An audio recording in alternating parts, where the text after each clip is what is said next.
اعوذ باللہ من الشیطان الرجیم بسم اللہ الرحمن الرحیم یوم تقلب وجوہہم فی النار یقولون یا لیتنا اطعنا اللہ واطعنا الرسولا وقالوا ربنا انا اطعنا سادتنا وكبراءنا فاضلونا السبیلا ربنا آتهم ضعفين من العذاب والعنهم لعنا كبيرا۔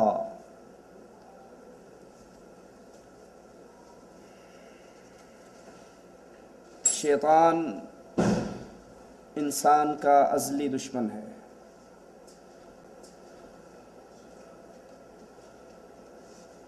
ہمارے باپ آدم علیہ السلام کو جنت سے نکلوانے کی پلاننگ اسی مردود نے کی۔ قرآن اس کی انسانی دشمنی کے بارے میں ہمیں کئی مقام پر اطلاع دیتا ہے، اور تب سے اس کی دشمنی جاری اور ساری ہے، ہر امت کو برباد کرنے کے در پہ رہتا ہے۔ اس کے حربے لا تعداد ہیں،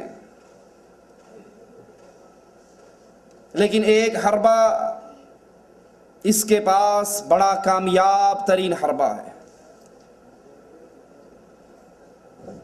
جو اس نے قوم نوح پر استعمال کیا کہ اولیاء صالحین کا تقدس، ان کا احترام، ان کا پیار، ان کی محبت یہ انسانوں کے دلوں میں بٹھاتا ہے، اور پھر جن شخصیات کو بڑا ابھار کر پیش کرتا ہے ان کے ناموں کے ساتھ گمراہ کن عقیدے نتھی کر کے امت کو برباد کر دیتا ہے۔ نوح علیہ السلام جب اپنی قوم کو لا الہ الا اللہ کی دعوت دیتے ہیں تو وہاں پر بھی قوم کے اولیاء کا نام لے کر یہ منع کرتے ہوئے کہتا ہے وَقَالُوا لَا تَذَرُنَّ آلِهَتَكُمْ وَلَا تَذَرُنَّ وَدًّا وَلَا سُوَاعًا وَلَا يَغُوثَ وَيَعُوقَ وَنَسْرًا، کہ نوح کے پیچھے لگ کر اپنے الہوں کو، اپنے مشکل کشاؤں کو، حاجت رواؤں کو چھوڑ نہ دینا۔ یہ بڑے بڑے نام، یہ بزرگان دین جن کی تقدس، جن کی عزت، جن کی چادر عصمت انسانوں کے اوپر اس کی ہیبت طاری ہو چکی ہوتی ہے، یہ ان کو استعمال کرتا ہے ان کی محبت کے پردے کے پیچھے انسانوں کے اندر وہ عقائد داخل کرتا ہے کہ یہ عقیدے جس کے اندر بھی داخل ہو جائیں اس کی آخرت برباد ہو جاتی ہے۔ ہمارے معاشرے کے اندر انہی ناموں میں سے ایک بہت بڑا نام حکیم الامت، مجدد ملت اشرف علی تھانوی صاحب کا نام ہے۔ ہم اللہ سے دعا کرتے ہیں کہ اگر یہ شخص حالت ایمان اور حالت توحید میں اللہ کے پاس گیا تو اللہ اس کے گناہوں کو معاف فرمائے، اور اگر یہ شرکیہ عقیدوں کے ساتھ لپٹا ہوا اللہ کے دربار میں گیا تو اللہ ہم ہر مشرک سے برات کا اعلان کرتے ہیں، وہ مشرک ہمارا قریبی دوست ہی کیوں نہ ہو، کیونکہ اللہ کے دربار کے اندر نہ مشرک کے لیے دعا کی جا سکتی ہے اور نہ مشرک کو اس کی برادری، اس کا حسب اور نسب کوئی فائدہ پہنچا سکتا ہے۔ اب یہ ایک بہت بڑی ہستی ہے، ان کا بڑا تقدس ہے، ان کا بڑا احترام ہے، لوگوں کے دل میں ان کا بڑا پیار ہے، بڑا مقام ہے۔ اب اس نام کو استعمال کر کے اس امت تک شیطان کتنے گمراہ کن عقیدے پھیلا رہا ہے، اور ان کے تقدس کا عالم کیا ہے وہ آپ کے سامنے پیش کر کے بات کو آگے چلاتا ہوں۔ یہ حضرت کا رسالہ ہمارے ہاتھ میں ہے، الامداد، تھانہ بھون سے شائع ہوتا ہے۔ اس رسالے کے اندر صفحہ 35 پہ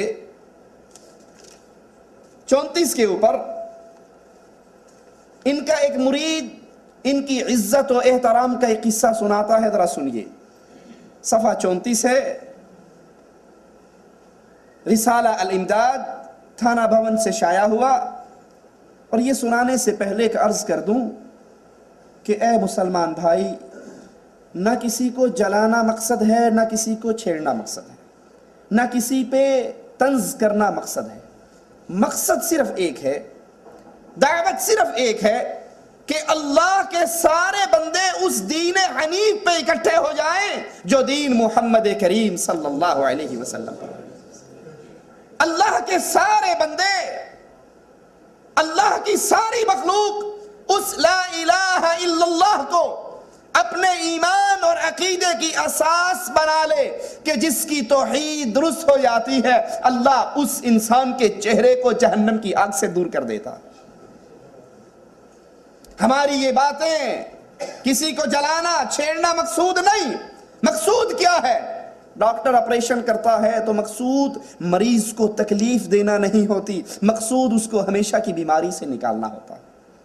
اگر کسی کے اندر اتنی بڑی شخصیت کے نام کے ساتھ غلط عقیدے کہ اگر یہ عقیدہ ان ناموں کے بغیر پیش کیا جائے، ایک چھوٹا سا بچہ بھی اٹھ کر کہے گا یہ غلط ہے، یہ شرک ہے، یہ کفر ہے، لیکن جب شیطان اس گمراہ عقیدے کو ایک بہت بڑی شخصیت کے نام سے اٹیچ کر کے، ویلڈ کر کے، نتھی کر کے پیش کرتا ہے تو اچھے بھلے علم والے بھی دہک جاتے ہیں کہ یار بات تو غلط ہے، لیکن جب اتنی بڑی ہستی نے یہ لکھا ہے تو اس کے پیچھے کوئی نہ کوئی راز ضرور ہوگا، کوئی نہ کوئی مطلب ہے جو آپ اور میں نہیں سمجھ سکتے، اور یہ حکیم الامت اس کو سمجھا کرتے تھے۔ آئیے شیطان نے ان کا تقدس لوگوں کے دلوں میں کس طرح بٹھایا۔ رسالہ الامداد تھانہ بھون سے شائع ہوا، صفحہ نمبر 34 ہے۔ وہ کہتا ہے اب اس کی عرض کرتا ہوں کہ مجھے بیعت ہونے کا حضرت حضور اشرف علی تھانوی کے ساتھ مجھے خیال کیوں ہوا۔ ایک تو مجھے بیعت کا شوق تصوف کی کتابیں پڑھ کر ہوا، اور دوسرا چند کتابیں میرے زیر مطالعہ رہیں جو بہشتی زیور، یہ میری حرز جان تھی، مجھے اپنی جان سے زیادہ پیاری تھی، اور شرح مثنوی مولانا رومی کی، اس کے علاوہ بھی چند کتابیں نظر سے گزری۔ ایک دفعہ رامپور ریاست میں جانے کا اتفاق ہوا، ایک مسجد میں ایک مولوی صاحب کے پاس میں رات کو ٹھہرا جو طالب علم تھے، اور وہ حضرت حضور اشرف علی صاحب کے بیعت یافتہ بھی تھے۔ میری محبت اور بڑھ گئی، میں نے ان سے کچھ کتابیں مانگی، انہوں نے مجھے کچھ رسالے دیے جن کو پڑھتا رہا، بڑا مزہ آیا۔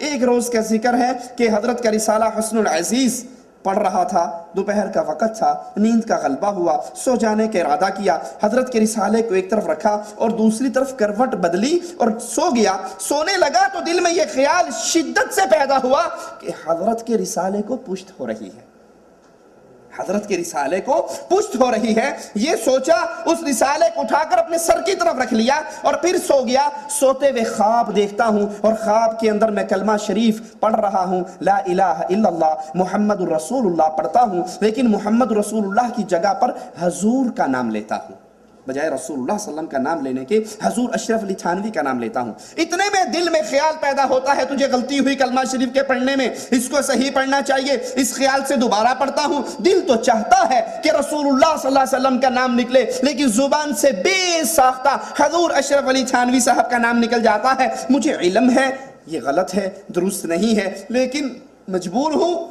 اسی کشمکش میں میری نیند ختم ہو جاتی ہے، اٹھ کر بیٹھ جاتا ہوں، اور جب بیٹھتا ہوں تو پھر اپنے کلمہ پڑھنے کی غلطی کا احساس ہوتا ہے۔ بیٹھ کر میں اس غلطی کو ختم کرنے کے لیے اب رسول اللہ صلی اللہ علیہ وسلم پر درود شریف پڑھتا ہوں، لیکن پھر بھی یہ کہتا ہوں اللہم صلی علی سیدنا نبینا مولانا اشرف علی، حالانکہ اب بیدار ہوں، خواب نہیں ہے، لیکن بے اختیار ہوں، مجبور ہوں، زبان اپنے قابو میں نہیں۔ اس روز ایسا ہی کچھ خیال رہا، دوسرے روز بیداری میں بڑی رقت رہی، خوب رویا۔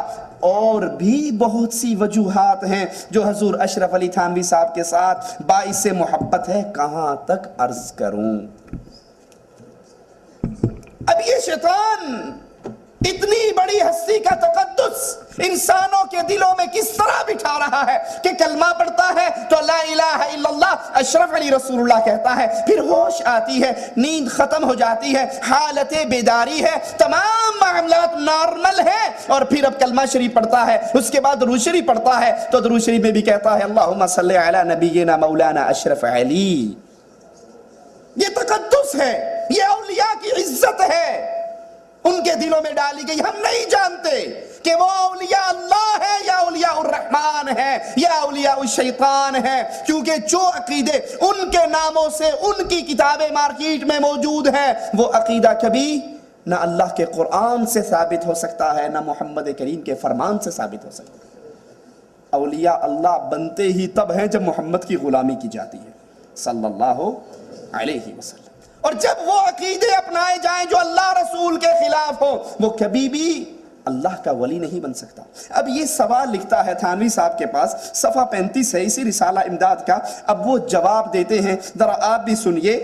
اشرف علی تھانوی صاحب اپنے اس مرید کو جو لا الہ الا اللہ اشرف علی رسول اللہ اللہم صلی علی نبینا مولانا اشرف علی پڑھتا ہے اور ان کی تقدس کی چادر کو اتنی لمبی کر دیتا ہے، تھانوی صاحب جواب میں کہتے ہیں اس واقعے میں تسلی تھی کہ تم جس کی طرف رجوع کرتے ہو وہ بعونہ تعالی متبع سنت ہے۔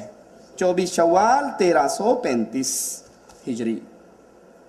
یہ جو تم نے خواب کے اندر لا الہ الا اللہ اشرف علی رسول اللہ پڑھا، پھر جاگنے کے بعد تم نے اللہم صلی علی نبینا مولانا اشرف علی پڑھا، اس کے اندر تمہارے لیے اللہ کی طرف سے اشارہ تھا، تجلی تھی، چھپا ہوا خفیہ حکم تھا کہ کوئی ٹینشن نہیں لینی، پریشان نہیں ہونا، تم نے جس کو پیر پکڑا ہے وہ متبع سنت ہے۔ سوچئے اے اللہ کے بندو، سوچئے کہ قبر میری اور آپ کی تنہا ایسی منزل ہے جہاں پہ کسی دوسرے آدمی نے نہیں آنا۔ عمر ابن خطاب رضی اللہ عنہ وارضہ صرف تورات کا ورقہ پڑھیں اور کہیں کہ جو اس میں اچھا ہوگا وہ لے لیں گے، جو غلط ہوگا چھوڑ دیں گے، اور رسول اللہ صلی اللہ علیہ وسلم کا چہرہ مبارک غصے سے سرخ ہو جائے، ابو بکر کہیں تجھے تیری ماں گم پائے، اور اللہ کے نبی کہیں یا عمر لو بدأ لكم موسى فاتبعتموه وتركتموني لضللتم عن سواء السبيل۔ عمر ابن خطاب نے لا الہ الا اللہ موسیٰ کلیم اللہ نہیں پڑھا تھا، عمر ابن خطاب نے اللہم صلی علی نبینا مولانا موسیٰ کلیم اللہ نہیں کہا تھا، صرف تورات کا ورقہ پڑھا۔ آقا برداشت نہ کر سکے اور کہا عمر لو بدأ لكم موسیٰ فاتبعتموه وتركتمونی لضللتم عن سواء السبیل۔ آج موسیٰ آ جائے، لو كان موسیٰ حیا ما وسعه الا اتباعی، موسیٰ زندہ ہو جائے، جنت میں جانا چاہے گا تو محمد کے پیچھے چلنا پڑے گا صلی اللہ علیہ وسلم۔ یہ تو وہ تقدس ہے جو ہمارے دلوں میں ڈالا گیا۔ آئیے پھر اس کو استعمال کر کے جب مولوی اس کفر اور شرک کے اوپر تسلی کی مہر لگا دے، اللہ کی طرف سے اشارے اور خفیہ باتوں کی مہر لگا دے، تو پھر شیطان کو گمراہ کرنا، امت کے اوپر گمراہی کے بادل جاری کرنا، جال پھینکنا کتنا آسان ہو جاتا ہے۔ اب ان کے نام سے شیطان نے اس نام کو استعمال کر کے امت کے سامنے سب سے غلیظ عقیدہ، سب سے خطرناک عقیدہ جو ہم تک پہنچایا، جو حکیم الامت اشرف علی تھانوی صاحب کی کتابوں کے اندر موجود ہے، وہ عقیدہ وحدت الوجود کا عقیدہ۔ اور یہ یاد کر لیجئے، یہ عقیدہ وحدت الوجود اتنا غلیظ عقیدہ ہے، اتنا کفری عقیدہ ہے کہ اس جیسا کفر شاید دنیا میں زمین کے سینے پہ اور کوئی موجود نہ ہو۔ اور یہ عقیدہ کیا ہے کہ ہر چیز ایک ہی وجود ہے، ہر چیز اسی اللہ کا وجود ہے، شکلیں مختلف ہیں، حقیقت میں اندر وہی ہے۔ اس کے لیے ایک جھوٹی من گھڑت روایت کا سہارا لیتے ہیں، کنتو کنزن مخفین، کہ مالک نے کہا، اور یہ جھوٹ ہے میرے اللہ عز و جل کی طرف، اللہ نے کہا میں چھپا ہوا خزانہ تھا، میں نے اپنے آپ کو ظاہر کرنا چاہا تو میں اب دنیا میں جو کچھ ہے وہ میری ہی صورتیں ہیں، میں نے مختلف صورتیں اپنا لی اور دنیا میں آ گیا. یہ کفر کا عقیدہ وحدت الوجود کا، اس کو سامنے رکھیے اور حکیم الامت مجدد ملت حضرت اشرف علی تھانوی صاحب کی کتابوں کو اپنے سامنے رکھیے.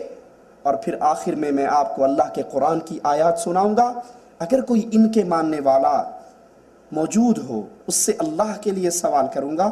قرآن کو سنیے اور حضرت کے عقائد کو سنیے اور پھر فیصلہ کیجئے حق کیا ہے باطل کیا ہے. کیوں قبر بڑی قریب ہے، کیوں زندگی پہلا اور آخری موقع ہے، کیوں اس امتحان میں سپلیمنٹری نہیں ہے. اگر فیل ہو گئے، اور مشرک کبھی بھی اللہ کے امتحان میں پاس ہو ہی نہیں سکتا، اگر فیل ہو گئے دوبارہ چانس نہیں ملے گا.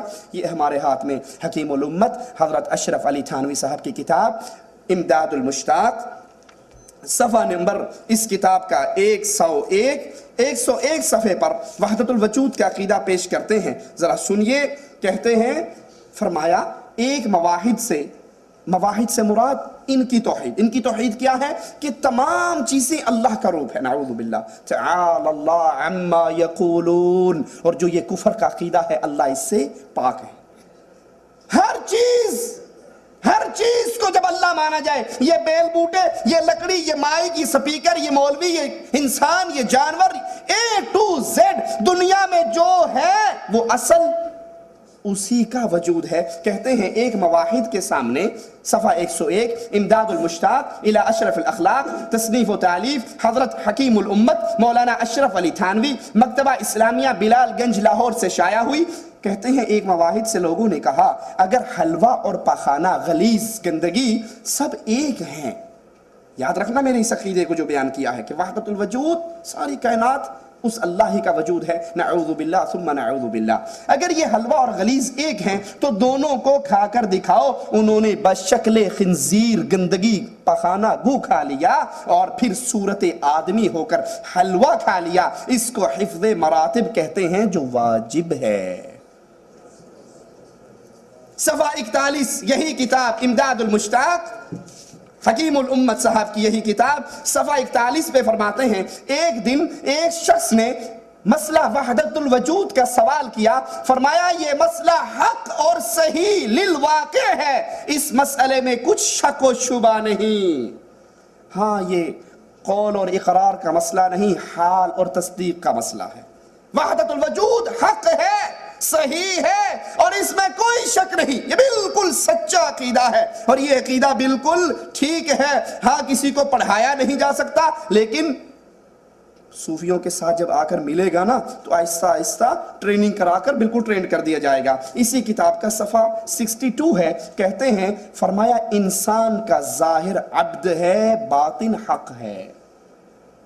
یہی وہ عقیدہ ہے جس کے بانی مبانی ابن عربی کہا کرتے تھے العبد رب والرب عبد. نعوذ باللہ ثم نعوذ باللہ. بندہ اللہ ہے، اللہ بندہ ہے. مجھے نہیں پتا شریعت کس کے لیے آئی ہے. ان قلت عبد فذاک رب، اگر کہوں نماز روزہ حج زکات بندے کے لیے آئی، بندہ تو اللہ ہے. اگر کہوں اللہ کے لیے آئی تو اللہ کو کیا حاجت ہے. یہی عقیدہ اشرف علی تھانوی امداد المشتاق صفحہ 62 پر کہتے ہیں. فرمایا ہر انسان کا ظاہر بندہ ہے، ظاہر عبد ہے اور باطن حق ہے. بندہ بظاہر تو انسان ہے، حقیقت میں انسان نہیں ہے. حقیقت میں کے اندر یہ بندہ اللہ ہے، اس کا باطن حق ہے، اللہ ہے. صفحہ 73 اسی کتاب کا حضرت بیان فرماتے ہیں وحدت الوجود کو یہاں پر کہ انی انا ربک فاخلع نعلیک. جو طور پر آواز آئی تھی کہ مالک نے کہا تھا نا آواز دے کر اے موسیٰ اپنی جوتیاں اتار دے، میں تیرا رب ہوں.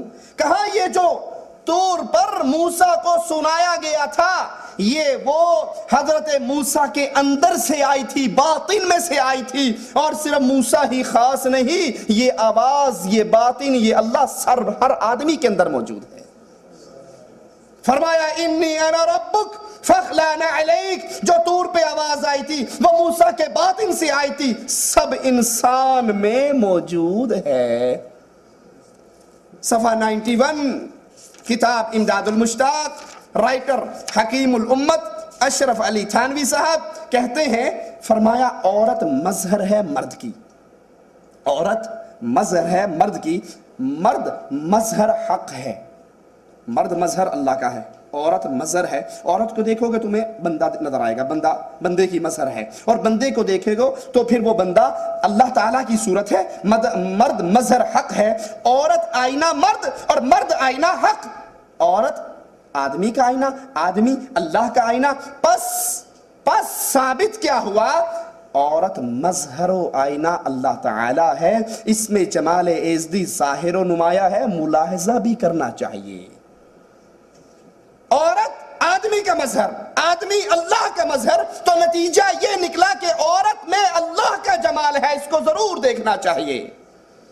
وہ اللہ خالق ہے، عورت اور مرد اس کی مخلوق ہے۔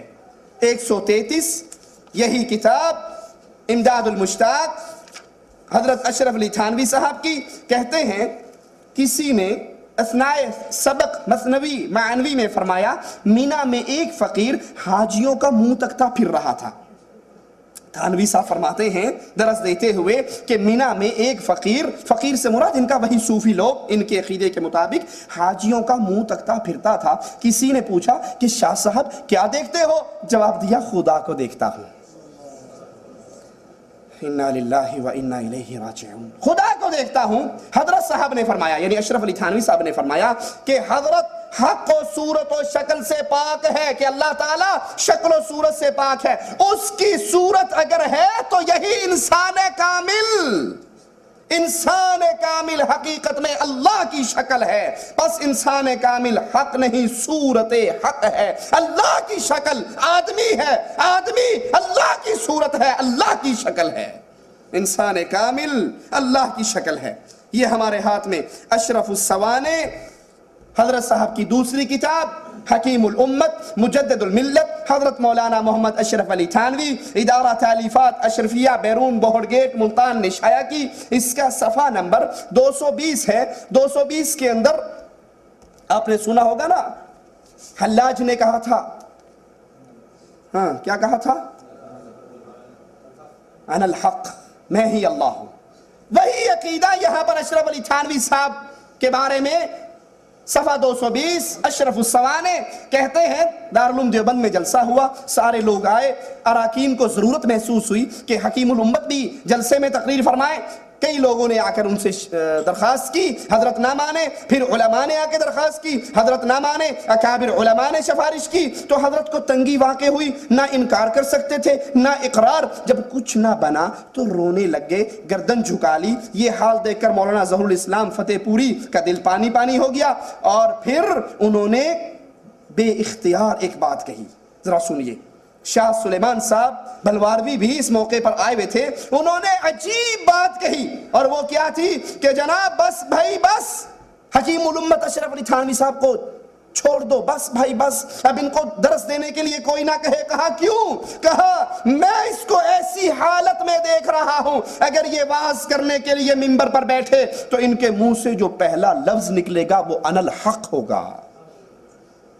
اگر اشرف علی تھانوی حکیم الامت مجدد ملت منبر پہ درس دینے کے لیے آ گئے تو ان کی زبان سے پہلا لفظ کیا نکلے گا؟ انا الحق، میں اللہ ہوں۔ اگر یہ ولایت ہے، اگر یہ بزرگی ہے، احترام کے ساتھ، شدید احترام کے ساتھ عرض کرنے دیجئے، اگر یہ ولایت ہے تو بتائیے رسول اللہ صلی اللہ علیہ وسلم سے بڑھ کر اللہ کا ولی کون ہے؟ کائنات ایک پلڑے میں ہو، امام کائنات محمد کریم ایک پلڑے میں ہو، پوری کائنات مل کے میرے نبی کا مقابلہ نہیں کر سکتی، تو نبی نے کب کہا تھا انا الحق میں اللہ ہوں؟ ابو بکر نے کب کہا؟ عمر نے کب کہا؟ عثمان نے کب کہا؟ تقدس کی چادر اپنی جگہ پر، لیکن یہ عقیدہ جو حکیم الامت کے نام سے امت کے اندر پھیلایا جا رہا ہے، آئیے قرآن حکیم سے پوچھتے ہیں کہ یہ عقیدہ کیسا ہے؟ کیا ہر چیز اللہ تعالی ہے یا ہر چیز کا مالک اللہ ہے؟ کیا ہر چیز اللہ ہے، حلوہ گندگی انسان جانور ہر چیز وہی ہے، یا ہر چیز کا مالک اور کنٹرولر اللہ ہے؟ سورۃ فرقان آیت نمبر 2، الذی لہ ملک السماوات والارض، الذی لہ ملک السماوات والارض، وہ اللہ ہے جس کے لیے زمین و آسمان میں جو کچھ ہے سب کس کا ہے؟ سب اللہ نہیں ہے. لہو سب اللہ نہیں ہے. آسمان اللہ نہیں, زمین اللہ نہیں, گندگی اور پخانہ ایک چیز نہیں, حلوہ ایک چیز نہیں, بلکہ الذی لہو ملک السماوات والارض, ہر چیز کا مالک کون ہے؟ وَلَمْ يَتَّخِذْ وَلَدًا وَلَمْ يَتَّخِذْ وَلَدًا. تم تو کہتے ہو ہر چیز اللہ ہے, اللہ کا تو ثانی کوئی نہیں, اللہ کا تو بیٹا بھی کوئی نہیں. وَلَمْ يَكُنْ لَهُ شَرِيكٌ فِي الْمُلْكِ, اللہ کی اس بادشاہت کے اندر, اللہ کی اس حکومت کے اندر, اللہ کی اس ملک کے اندر کوئی دوسرا ساجی اور ساتھی بھی نہیں ہے. وَخَلَقَ, وحدت الوجود کا رد یہاں پہ قرآن کی آیت سے ملاحظہ کیجئے. وَخَلَقَ كُلَّ شَيْءٍ فَقَدَّرَهُ تَقْدِيرًا. وَخَلَقَ, اللہ نے پیدا کیا, كُلَّ شَيْءٍ, ہر چیز کو. ہر چیز اللہ نہیں, ہر چیز اللہ میں سے نہیں نکلی, ہر چیز اللہ کی صورت نہیں, بلکہ وَخَلَقَ كُلَّ شَيْءٍ, اللہ نے ہر چیز کو پیدا کیا. اللہ نے ہر چیز کو پیدا کر کے ایک مناسب اندازے کے ساتھ ٹھہرایا. قرآن حکیم الامت اشرف علی تھانوی صاحب کے پیش کردہ ان عقیدوں کا رد کر رہا ہے. یہ کہتے ہیں ہر چیز اللہ ہے, ہر چیز ایک ہے, اور قرآن کہتا ہے ہر چیز مخلوق ہے, وہ اللہ ہے, ہم عباد اللہ ہیں. وہ خالق ہے, ہم مخلوق ہیں. وہ رازق ہے, ہم مرزوق ہیں. ہم عابد ہیں, وہ معبود ہے. وہ مالک و مولا ہے, ہم گداگر و فقیر ہیں. وہ غنی ہے, ہم منگتے ہیں. وہ کھلاتا ہے تو کھاتے ہیں, وہ پلاتا ہے تو پیتے ہیں, وہ سلاتا ہے تو سوتے ہیں, اور اگر وہ نہ سلائے, نیند نہیں آتی, وہ نہ جگائے تو اٹھ نہیں سکتے. قرآن حکیم کے دوسرے مقام پہ غور کیجئے, 20ویں پارے کی پہلی آیت ہے, امن خلق السماوات والارض وانزل لکم من السماء ماء. امن, کون ہے جس نے خلق السماوات, پیدا کیا آسمانوں کو. عقیدہ وحدت الوجود کے اوپر قرآن کی آیت کس طرح رد کر رہی ہے کہ آسمان مخلوق ہے اللہ کی, والارض, زمین مخلوق ہے اللہ کی. وَأَنزَلَ لَكُم مِّنَ السَّمَاءِ مَاءً, پانی آسمان سے اتارا, پانی مخلوق ہے اللہ کی. پھر فَأَنبَتْنَا بِهِ حَدَائِقَ ذَاتَ بَهْجَةٍ, پھر اللہ نے اس پانی کے ذریعے بہترین ہرے بھرے باغات پیدا کیے. باغات مخلوق ہے اللہ کی, سب مخلوق ہے, اور اللہ خالق ہے. مخلوق اور خالق کو کے فرق کو ختم کر دینے والا وحدت الوجود کا عقیدہ جس کو اشرف علی تھانوی صاحب پیش کر رہے ہیں, یہ عقیدہ قرآن کی نص صریح سے, قطعی دلیل سے کفر اور حرام واقع ہوتا ہے. ما کان لکم ان تنبتوا شجرہا, اگر اللہ ان درختوں کو پیدا نہ کرے, اگر اللہ ان باغات کو پیدا نہ کرے, اللہ اگر پانی کو نہ برسائے, کیا تم خود اس کو اگا سکتے ہو؟ اِلَٰهٌ مَّعَ اللَّهِ, کیا اللہ کے علاوہ کوئی اور الہ ہے؟ جب الہ, خالق اور مخلوق ایک چیز بن جائے گی تو الہ کا تصور تو ختم ہو گیا. وہ بھی وہی ہے, وہ بھی وہی ہے, ادھر بھی تو, ادھر بھی تو, جدھر دیکھوں تو ہی تو. وحدت الوجود کا یہ کفریہ عقیدہ, غور کیجئے گا, بڑی عجیب بات کہنے لگا ہوں. وحدت الوجود کا یہ کفریہ عقیدہ کفار مکہ کے اندر بھی نہیں تھا. اس کفر کے عقیدے کو کفار مکہ بھی نہیں مانتے تھے, وہ بھی خالق اور مخلوق کے فرق کو سمجھتے تھے. آئیے قرآن حکیم کی سورۃ المؤمنون آیت نمبر 84 سنتے ہیں. قل, اے نبی پوچھئے ان سے, لمن الارض, یہ زمین کس کی ہے, یہ زمین کون ہے, نہیں کہ زمین بھی اللہ, جانور بھی اللہ, نعوذ باللہ ثم نعوذ باللہ, تعالی اللہ عما یقولون. نبی کفار مکہ سے پوچھئے, قل لمن الارض ومن فیہا, یہ زمین کس کی ہے, ومن فیہا, زمین میں انسان ہے, زمین میں عورتیں ہیں, زمین میں مرد ہے, زمین میں انسان ہے. کیا یہ عورت اللہ کی صورت ہے, کیا آدمی اللہ کی صورت ہے, کیا بندے اللہ کی صورت ہے, کیا اللہ انسانوں کی شکل میں دنیا پر آیا ہے؟ کفار مکہ سے پوچھئے, لمن الارض, یہ زمین کس کی ہے, ومن فیہا, اس میں جو کچھ ہے سب کا مالک کون ہے؟ ان کنتم تعلمون, جانتے ہو تو بتاؤ. قل من رب السماوات السبع, نبی پوچھئے 7 آسمانوں کا رب کون ہے؟ ورب العرش العظیم, بابرکت عظیم عرش کا رب کون ہے؟ کفار مکہ جواب دیں گے سیقولون للہ، آسمانوں کا رب اللہ، زمینوں کا رب اللہ، مردوں کا رب اللہ، عورتوں کا رب اللہ، ہر چیز کا خالق و مالک اللہ۔ یہ کفر کا عقیدہ ہے کہ جس طرح مولانا زکریا صاحب نے بھی فضائل صدقات کے اندر لکھا، اے اللہ جو تو ہے وہ میں ہوں، جو میں ہوں وہ تو ہے۔ کسی بھائی کے دل پہ اگر بری باتیں لگیں میں اللہ کے لیے اس سے معافی مانگنے کو تیار ہوں، لیکن ایک چھوٹا سا سوال کرنے کا مجھے حق ہے کہ ولایت کب ملتی ہے؟ جس کو آپ ولی سمجھ رہے ہیں ایک سائیڈ پر رکھ کے ایک سوال کا جواب تو دیجئے، ولایت کب ملتی ہے؟ جب عقیدہ وہ بنے جو محمد کریم صلی اللہ علیہ وسلم کا عقیدہ ہے، عمل وہ بنے جو قرآن دعوت دیتا ہے۔ اگر کسی ہستی، کسی ذات کے عقائد اللہ اور اس کے رسول سے ٹکرا رہے ہوں تو ان کو ولی مانا نہیں جا سکتا۔ اب قرآن حکیم کی ان آیات کو اپنے سامنے رکھیے اور حکیم الامت کا پیش کیا ہوا عقیدہ جو امت توحید کے سامنے پیش کر رہے ہیں ان کو سامنے رکھیے۔ اہل ایمان جب قرآن کی آیات کو پڑھتے ہیں، قرآن کی آیات کو دیکھتے ہیں اور حضرت حکیم الامت کی کتابوں کی ورق گردانی کرتے ہیں تو انہیں عقیدہ توحید کی دھجیاں بکھرتی ہوئی نظر آتی ہیں، زبان بے اختیار چیخ اٹھتی ہے کہ دو میں سے ایک بات ضرور ہے، یا تو یہ مولوی صاحب اتنے بڑے اللہ کے ولی نہیں تھے، یہ حکیم الامت نہیں تھے، یا مجدد ملت نہیں تھے، یہ اولیاء اللہ میں شامل نہیں ہوتے، یا پھر ان کی یہ کتابیں ان کی نہیں ہیں، بعد میں کسی نے لکھ کر ان کے ذمہ لگائی ہے۔ اگر یہ کتابیں بھی ان کی ہیں، یہ عقیدے بھی ان کے ہیں، تو یہ عقیدے قرآن کی آیات سے ٹکرا رہے ہیں۔ آئیے ذرا تھانوی صاحب کے عقیدوں کو سامنے رکھ کر قرآن حکیم کی آیات پہ غور کیجئے۔ سورۃ انعام ہے، آیت نمبر 59 ہے، وَعِندَهُ مَفَاتِيحُ الْغَيْبِ لَا يَعْلَمُهَا إِلَّا هُوَ۔ عندہ اللہ کے پاس ہے، وَعِندَهُ مَفَاتِيحُ الْغَيْبِ، اللہ کے پاس ہے غیب کی چابیاں، لا يعلمها الا ہو، غیب کو اللہ کے علاوہ کوئی نہیں جانتا۔ کون کہہ رہا ہے؟ عرش والا رب، اللہ کا کلام، حکیم الامت کی کتابیں۔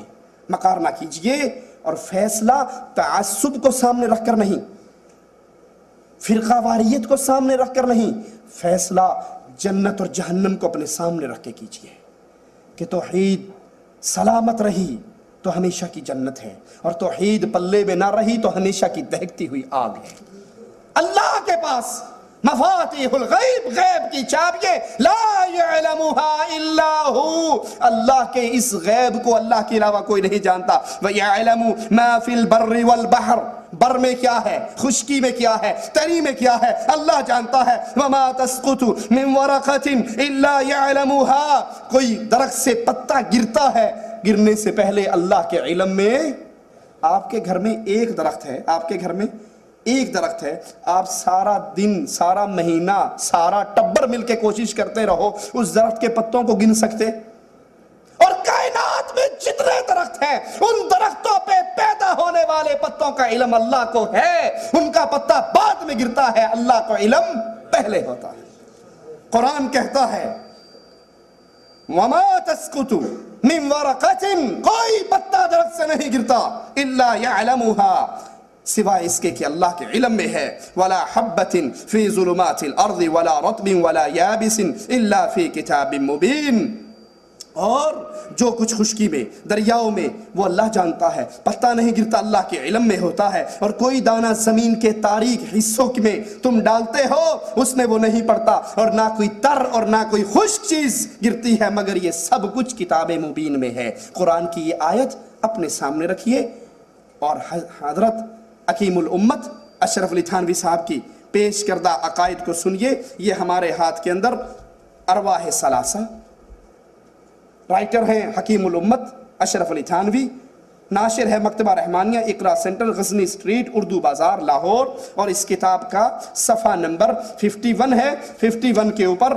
وہ اس عقیدے کو جو علم غیب کا عقیدہ ہے، اور اس سے پہلے یہ امداد المشتاق صفحہ اس کا 76 ہے، یہاں پر وہ اپنا عقیدہ بیان کرتے ہیں۔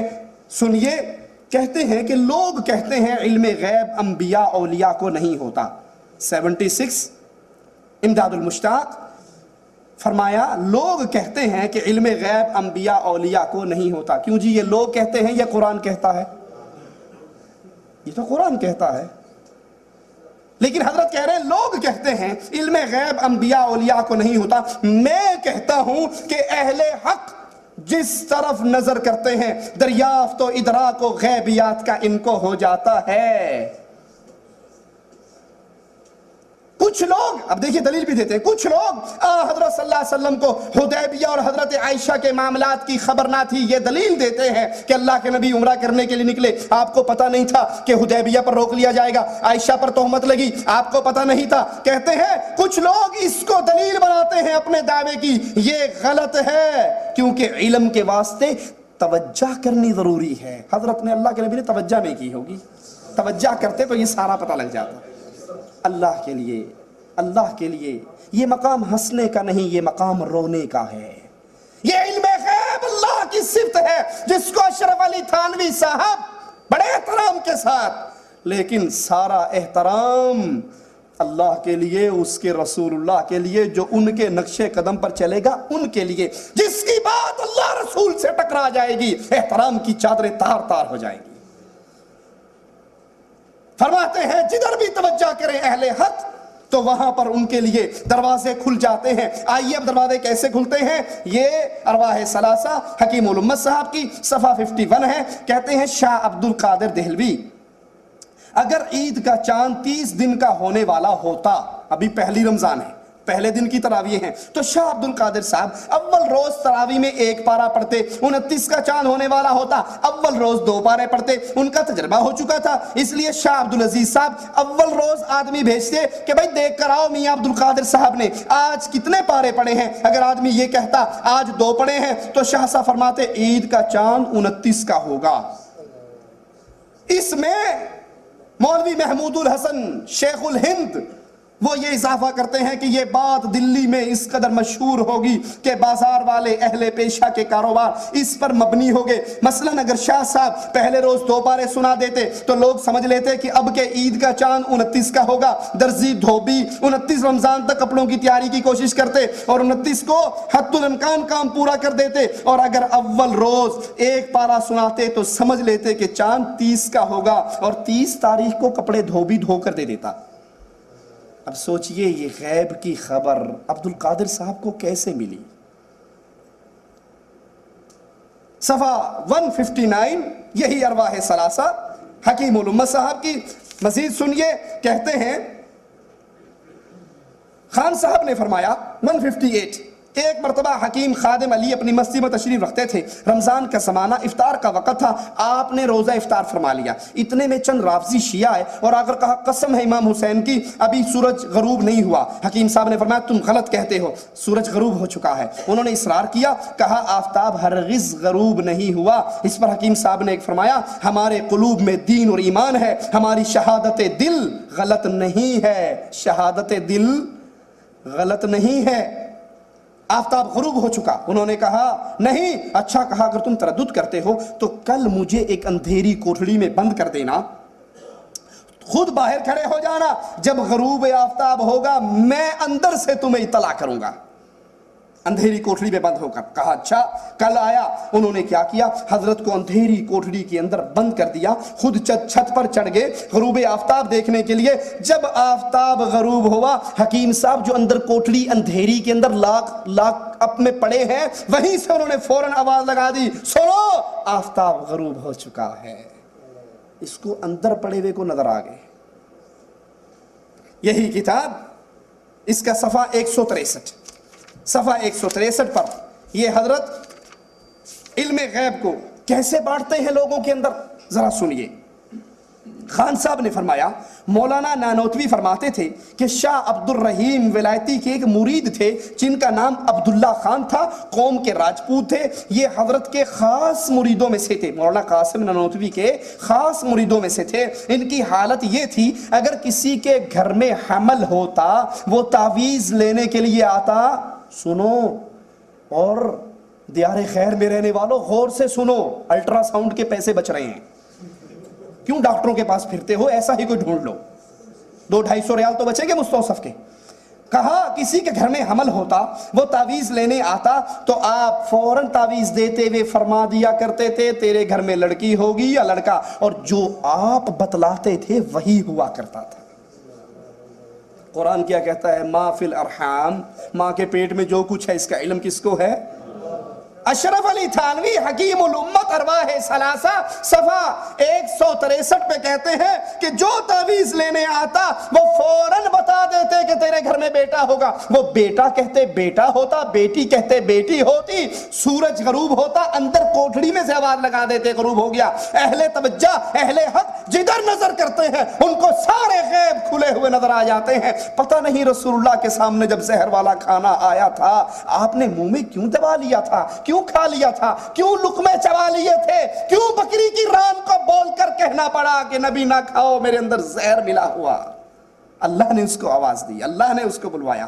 آئیے حکیم الامت صاحب کے پیش کردہ ان واقعات کو اپنی نگاہوں میں، اپنے دل و دماغ میں رکھیے، اور پھر قرآن حکیم کی اس آیت کو سنیے۔ سورۃ انعام ہے، آیت نمبر 50 ہے، قل لا اقول لکم عندی خزائن اللہ ولا اعلم الغیب ولا اقول لکم انی ملک۔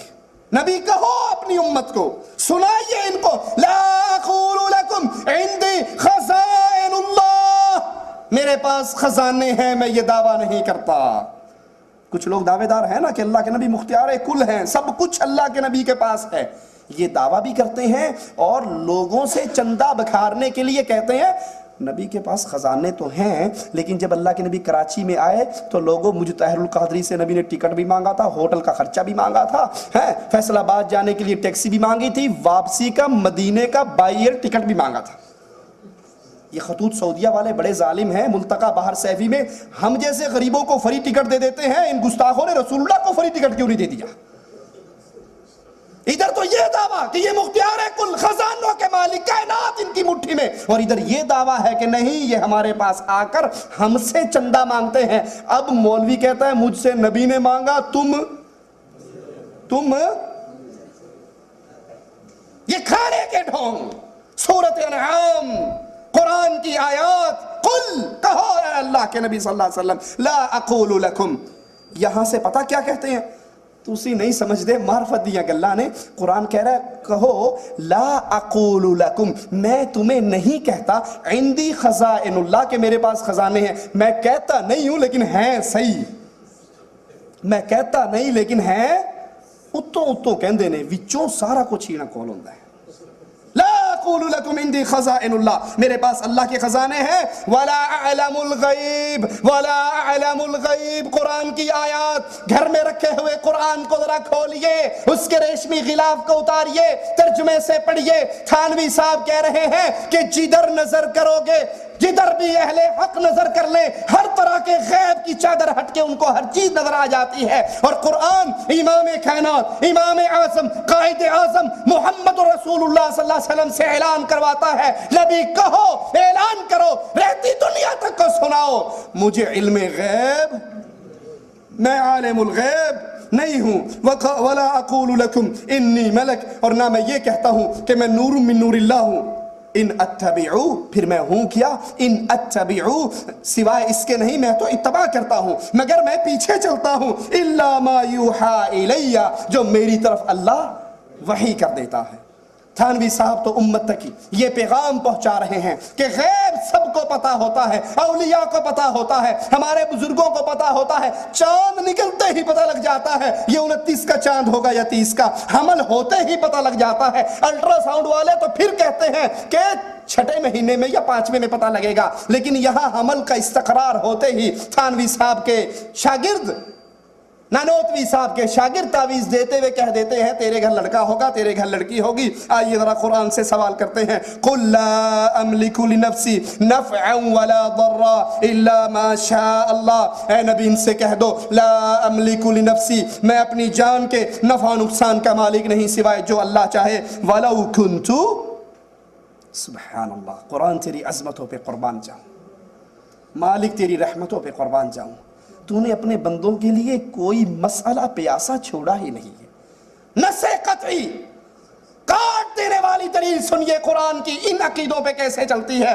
وَلَوْ كُنْتُ اگر ہوتا میں عالم الغیب لَاسْتَكْثَرْتُ مِنَ الْخَيْرِ وَمَا مَسَّنِيَ السُّوءُ ساری بھلائیاں اکٹھی کر لیتا اور مجھے کوئی برائی نہ پہنچتی. میں عالم الغیب ہوتا زبان حال سے کہنے دیجئے اگر نبی عالم الغیب ہوتے طائف کے میدان میں کیوں جاتے؟ آپ تو امید لے کر گئے تھے وہ کلمہ پڑھ لیں گے. عالم الغیب آپ کو پتا ہو جہاں میں بیٹی کا نکاح کر رہا ہوں یہ رخصتی سے پہلے طلاق دے دے گا تو بیٹی کا نکاح کرو گے؟ تو رسول اللہ کو علم غیب ہوتا تو اپنی بچیوں کا نکاح کیوں کرتے؟ قرآن کہلوا رہا ہے. قرآن کی یہ آیت حکیم الامت کی عقیدوں سے یوں ٹکرا رہی ہے جو ان کی کتابوں کے ذریعے ہم تک پہنچے ہیں. قرآن کہتا ہے نبی کہو اگر میں عالم الغیب ہوتا ساری خیر اور بھلائییں میں اکٹھی کر لیتا. احد میں دانت نہ ٹوٹتے, ماتھا نہ پھٹتا, گڑھے میں نہ گرتا. میں یہ زبان سے کہتا ہی نہ کہ یہ لوگ کیسے فلاح پائیں گے تاکہ جواب یہ سننا ہی نہ پڑتا. لیس لک من الامر شیء زبان حال سے کہنے دیجئے کہ میں شہد کو اپنے اوپر حرام ہی نہ کرتا اور پھر یہ آیات بھی نہ اترتی. لِمَ تُحَرِّمُ مَا أَحَلَّ اللَّهُ لَكَ میں بدر کے قیدیوں سے جزیہ نہ لیتا قرآن کی آیات نہ اترتی. اگر میں عالم الغیب ہوتا خیر اکٹھی کر لیتا برائیاں مجھ تک نہ پہنچتی. میں کیا ہوں, میری حیثیت کیا ہے؟ ان انا الا نذیر وبشیر لقوم یؤمنون میں تو ڈرانے والا ہوں, خوشخبریاں دینے والا ہوں اس قوم کو جو میری باتوں کو سن کر ایمان لے آتی ہے, کیونکہ نبی اپنی مرضی سے کلام نہیں کرتا, عرش والے کی مرضی سے کلام کرتا. آئیے قرآن حکیم کی اس آیت پہ غور کیجیے. تھانوی صاحب کی تعلیمات سے کیسے قرآن ٹکرا رہا ہے. میں آپ کے سامنے مقارنہ کر رہا ہوں. فیصلہ آپ نے خود دینا ہے, جج آپ ہو.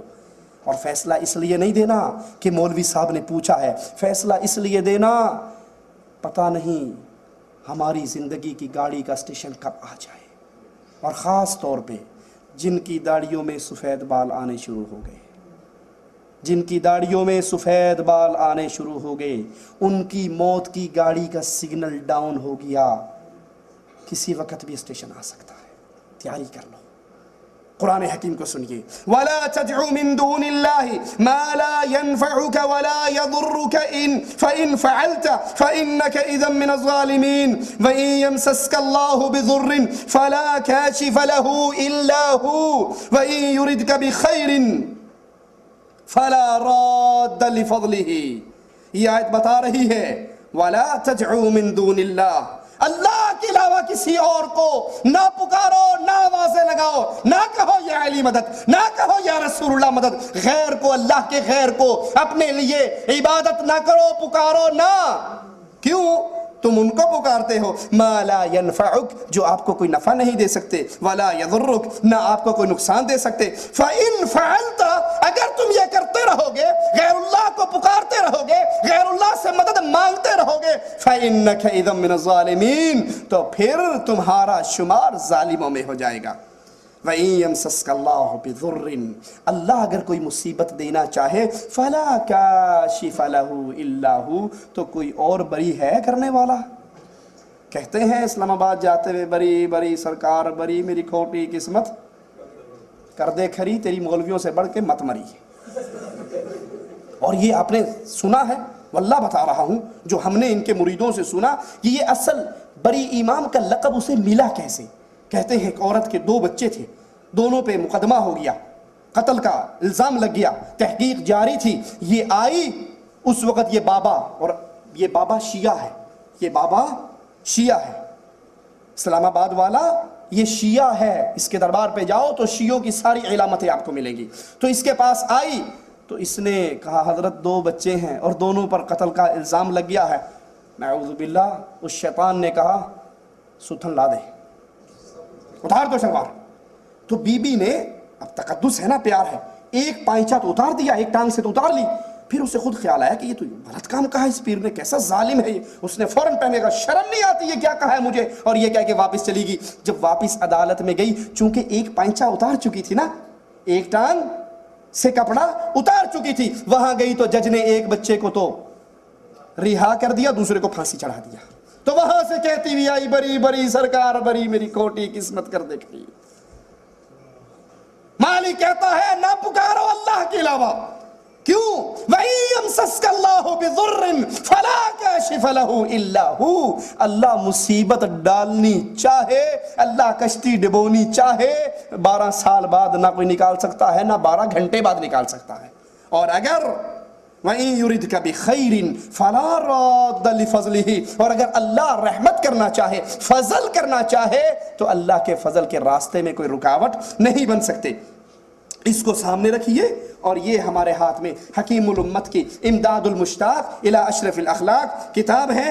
اس کا صفحہ نمبر 116 ہے. 116 کو سنیے اور پھر فیصلہ کیجئے کہ قرآن حکیم کی یہ آیات سچی ہیں یا حکیم الامت صاحب کا پیش کردہ یہ عقیدہ سچا ہے. اور جس کے دل میں ایک رائی کے دانے کے برابر ایمان ہوگا وہ کہے گا قرآن سچا ہے، اور جو قرآن سے ٹکراتی ہے وہ جھوٹ ہے. صفحہ 116 حکیم الامت صاحب کی کتاب، نام ہے امداد المشتاق. کہتے ہیں تم ہو اے نور محمد خاص محبوب خدا، ہند میں ہو نائب حضرت محمد مصطفیٰ، تم مددگار مدد، امداد کو پھر خوف کیا، عشقی پر سن کے باتیں کانپتے ہیں دست و پا. امداد اللہ مہاجر مکی کا یہ پیر تھا، اس کا نام تھا نور محمد. ان کو وہ پکار رہے ہیں تم ہو اے نور محمد خاص محبوب خدا، ہند میں ہو نائب حضرت محمد مصطفیٰ، تم مددگار مدد. جب مدد کرنا تمہارے اختیار میں ہے، پھر امداد اللہ کو خوف کیا، پھر حاجی امداد اللہ کو خوف کیا. عشق پر سن کے باتیں کانپتے ہیں دست و پا، آسرا دنیا میں ہے از بس تمہاری ذات کا. ہمیں آسرا کس کا ہے؟ وَمَن يَتَوَكَّلْ عَلَى اللَّهِ فَهُوَ حَسْبُهُ. اور جس کا جو اپنا آسرا اللہ کو بنا لے، اللہ کہتا ہے پھر اس کو میں کافی ہوں. لیکن یہ کیا کہہ رہے ہیں مولوی صاحب کہ نہیں، آسرا دنیا میں ہے از بس تمہاری ذات کا، تم سوا اوروں سے ہرگز نہیں ہے التجا. اور قرآن کیا کہتا ہے؟ وَقَالَ رَبُّكُمْ اُدْعُونِي أَسْتَجِبْ لَكُمْ. بندو مجھے پکارو، میں تمہاری پکار کو سننے والا، میں تمہاری پکار کو قبول کرنے والا. مجھے پکارو، مجھ پہ بھروسہ کرو، اور جو مجھ پہ بھروسہ کر لیتا ہے اس کا بیڑا غرق کبھی ہو نہیں سکتا. لیکن یہاں کیا کہا جا رہا ہے؟ سنو، تم سوا اوروں سے ہرگز نہیں ہے التجا، بلکہ دن محشر کے جس دن قاضی ہو خدا. سنیے ذرا شرکیات جملوں کو دوبارہ غور کیجئے. بلکہ دن محشر کے جس دن قاضی ہو خدا، آپ کا دامن پکڑ کر یہ کہوں گا برملا اے شہ نور محمد وقت ہے امداد کا. اے شہ نور محمد وقت ہے امداد کا. اللہ کے سامنے بھی میں آپ کا دامن پکڑ کے فوراً کہوں گا کہ بس اب مدد آپ کیجئے. رسول اللہ صلی اللہ علیہ وسلم حضرت عائشہ رضی اللہ تعالی عنہا سے، حضرت فاطمہ رضی اللہ تعالی عنہا سے کہتے ہیں یا بنتی خذی من. اللہ کے نبی صلی اللہ علیہ وسلم حضرت فاطمہ کو کہتے ہیں اے میری بیٹی جو تیرا دل چاہتا ہے وہ لے لے، خذی من مالی ما شئتی، جو جی چاہتا ہے میرے مال میں سے لے لے، لیکن سن اعملی اے بیٹی عمل کرنا، اگر اللہ کے دربار میں پکڑ ہوگی میں محمد تجھے چھڑا نہ سکوں گا صلی اللہ علیہ وسلم. اور یہاں حکیم الامت صاحب کیا کہتے ہیں کہ ہمارے ان بزرگ نے کہا جس دن محشر کے قاضی ہو خدا، آپ کا دامن پکڑ کر یہ کہوں گا برملا اے شہ نور محمد وقت ہے امداد کا. اور یہ ہمارے اسی امداد المشتاق کا صفحہ 124 ہے. 124 پہ پھر وہ غیر اللہ کو پکارتے ہوئے کیا عقیدہ پیش کرتے ہیں امت کے سامنے سنیے. صفحہ 124 امداد المشتاق حکیم الامت کی کتاب. فرمایا خدا جانے لوگ مجھے کیا سمجھتے ہیں اور میں کیا ہوں. محبوب علی نقاش نے آ کر بیان کیا کہ ہمارا جہاز تباہی میں تھا، طوفان میں پھنسا ہوا تھا، میں مراقب ہو کر آپ سے ملتجی ہوا. جب ہمارا جہاز مصیبت میں پھنس گیا میں فوراً مراقبہ کر کے حضرت صاحب حاجی صاحب کے لیے ان کی طرف توجہ کی اور ان سے التجا کی کہ مر رہے ہیں بچاؤ. آپ نے مجھے تسکین دی اور ہمارا جہاز تباہی سے نکل آیا. فَإِذَا رَكِبُوا فِي الْفُلْكِ دَعَوُا اللَّهَ مُخْلِصِينَ لَهُ الدِّينَ فَلَمَّا نَجَّاهُمْ إِلَى الْبَرِّ إِذَا هُمْ يُشْرِكُونَ. مالک کہتا ہے کفار مکہ کا جہاز جب پھنس جاتا تو وہ کس کو پکارتے؟ اور جب اللہ انہیں پار لگا دیتا پھر کس کا نام لیتے؟ اپنے مشکل کشاؤں کا، اپنے گھڑے ہوئے معبودان باطلہ کا۔ لیکن یہاں حکیم الامت تو امت کو یہ سبق دے رہے کہ جو ہی جہاز پھنسا ہمارے مرید نے فوراً حاجی امداد اللہ کی طرف توجہ کر کے کہا اب نہیں بچاؤ گے تو پھر کب بچاؤ گے؟ یہ آیت اپنے سامنے رکھیے، یہ واقعات اپنے سامنے رکھیے اور قرآن حکیم کی اس آیت کو سنیے، تھانوی صاحب کے یہ عقیدے اپنے سامنے رکھیے اور اللہ عز و جل کے کلام کو سنیے۔ لہو دعوت الحق، سچی پکار کے قابل کون ہے؟ اے شے نور محمد وقت ہے امداد کا، جس دن قاضی ہو خدا آپ کا دامن پکڑ کے یہ کہوں گا برملا اے شے نور محمد وقت ہے امداد کا، اور مالک کہتا ہے نہیں، لہو دعوت الحق، سچی پکار کے قابل صرف ایک اللہ ہے۔ والذین یدعون من دونہ، تم اللہ کو چھوڑ کر جس کو مرضی پکارو، حاجی امداد اللہ کو پکارو، حکیم الامت اشرف علی تھانوی کو پکارو، بابا بہاول حق کو پکارو، جس کو بھی تم پکارتے ہو، والذین یدعون من دونہ، تم اللہ کے علاوہ جس کو پکارتے ہو، لا یستجیبون لہم بشیء، تم جس کو اللہ کے علاوہ پکارتے ہو یہ تمہاری کوئی بات بھی نہیں سن سکتے، کسی بات کا جواب نہیں دے سکتے۔ إِلَّا كَبَاسِطِ كَفَّيْهِ إِلَى الْمَاءِ لِيَبْلُغَ فَاهُ وَمَا هُوَ بِبَالِغِهِ وَمَا دُعَاءُ الْكَافِرِينَ إِلَّا فِي ضَلَالٍ، تمہاری پکار تو ایسے ہے جیسے پیاسا کنویں کے پاس کھڑے ہو کے ہاتھ پھیلا کر کہے پانی میرے منہ میں آ جا، پانی پیاسے کے منہ میں نہیں آتا۔ وَمَا دُعَاءُ الْكَافِرِينَ، جو اللہ کے علاوہ غیر اللہ کو اپنی مشکلوں میں پکارتا ہے، مالک کہتا ہے منکرین کفار کی جتنی پکار ہے سب گمراہی ہے۔ فیصلہ کیجئے، یہ تھانوی صاحب کے عقیدے، یہ اللہ عز و جل کا کلام، دونوں کو سامنے رکھیے اور رات کو بستر پہ لیٹتے ہوئے سوچئے کہیں میں دین کے نام پر عمل کرتے ہوئے اللہ کے قرآن سے دور تو نہیں ہوتا جا رہا۔ رسول رحمت صلی اللہ علیہ وسلم انسانوں کی بندوں کی بندگی سے نکال کر بندوں کے اللہ کی بندگی کروانے کے لیے آئے۔ اللہ کے نبی کا مقصد یہ تھا، اور اسی لیے رسول کریم صلی اللہ علیہ وسلم وفات کے ایام ہیں، آخری دن ہے زندگی کے، اور کیا فرماتے ہیں؟ صحیح بخاری و مسلم میں یہ روایت ہے، حضرت عائشہ روایت فرماتی ہیں اللہ کے نبی صلی اللہ علیہ وسلم نے فرمایا لعنت اللہ علی الیہود والنصارى، اللہ کی لعنت ہو یہودیوں پر اور عیسائیوں پر۔ کیوں؟ اتخذوا قبور انبیائہم مساجدا، اتخذوا قبور انبیائہم مساجدا، ان ظالموں نے، یہودیوں اور عیسائیوں نے اولیاء انبیاء کی قبروں پر مسجدیں بنا لی، ان کو پکارا جانے لگا۔ جو عمل مسجدوں میں ہوتے ہیں یہود و نصارہ اولیاء اور انبیاء کی قبروں پہ کرنے لگے، یہ اللہ کے نبی صلی اللہ علیہ وسلم کی دعوت ہے۔ آئیے اس کے مقابلے پہ حضرت حکیم الامت مجدد دین و ملت کیا فرماتے ہیں، سنیے۔ یہ امداد المشتاق ہمارے ہاتھ میں ہے، صفحہ اس کا 113 ہے۔ 113 صفحے پر قبر پرستی کی دعوت کس عجیب طریقے سے دیتے ہیں، سنیے۔ کہتے ہیں اس کے بعد حضرت بیمار ہوئے اور فرمانے لگے مجھے میرے وطن زنجانہ لے چلو۔ جب چلتے وقت آپ تھانہ بھون تشریف لائے اور مسجد کے پاس میانہ رکھوا دیا، جس کھاٹ پہ لیٹے ہوئے تھے وہ رکھوا دی، میں بھی حاضر خدمت ہوا۔ حضرت نے مجھ سے فرمایا تم اکیلے تھے؟ حافظ ضامن مولوی شیخ محمد عیالدار بچوں والے تھے، میرا ارادہ تھا تم سے مجاہدہ اور ریاضت لوں گا، یعنی تمہیں وہ سارے گر سکھاؤں گا، مشیت باری سے چارہ نہیں۔ عمر نے وفا نہیں کی۔ جب حضرت نے یہ کلمہ فرمایا تو میں پٹی پکڑ کر میانہ کی چارپائی کی پٹی پکڑ کے زور زور سے رونے لگا۔ حضرت نے فوراً تشفی دی، اور سنیے گا، غور کیجئے گا، پھر اللہ کے لیے عقیدہ توحید کے ساتھ مقارنہ کیجئے گا۔ کہتے ہیں حضرت نے تشفی دی اور فرمایا فقیر مرتا نہیں ہوتا، فقیر مرتا نہیں ہوتا، صرف ایک مکان سے دوسرے مکان میں انتقال کرتا ہے۔ فقیر کی قبر سے وہی فائدہ ہوتا ہے جو زندگی ظاہری میں میری ذات سے ہوتا ہے۔ میری قبر سے تمہیں وہی کچھ ملے گا، وہی فائدے ملیں گے جو میں زندہ رہ کر دے رہا ہوں۔ اور فقیر مرا، حضرت فاطمہ کو بلایا تھا رسول اللہ صلی اللہ علیہ وسلم نے اور کان میں کچھ کہا تھا، تو فاطمہ رونے لگی تھی یا نہیں؟ تو اللہ کے نبی نے کیوں نہیں کہا تھا کہ فاطمہ نہ رو، میں کوئی مرا تھوڑا کرتا ہوں، میں تو صرف مکان چینج کر رہا ہوں، پردہ کر رہا ہوں۔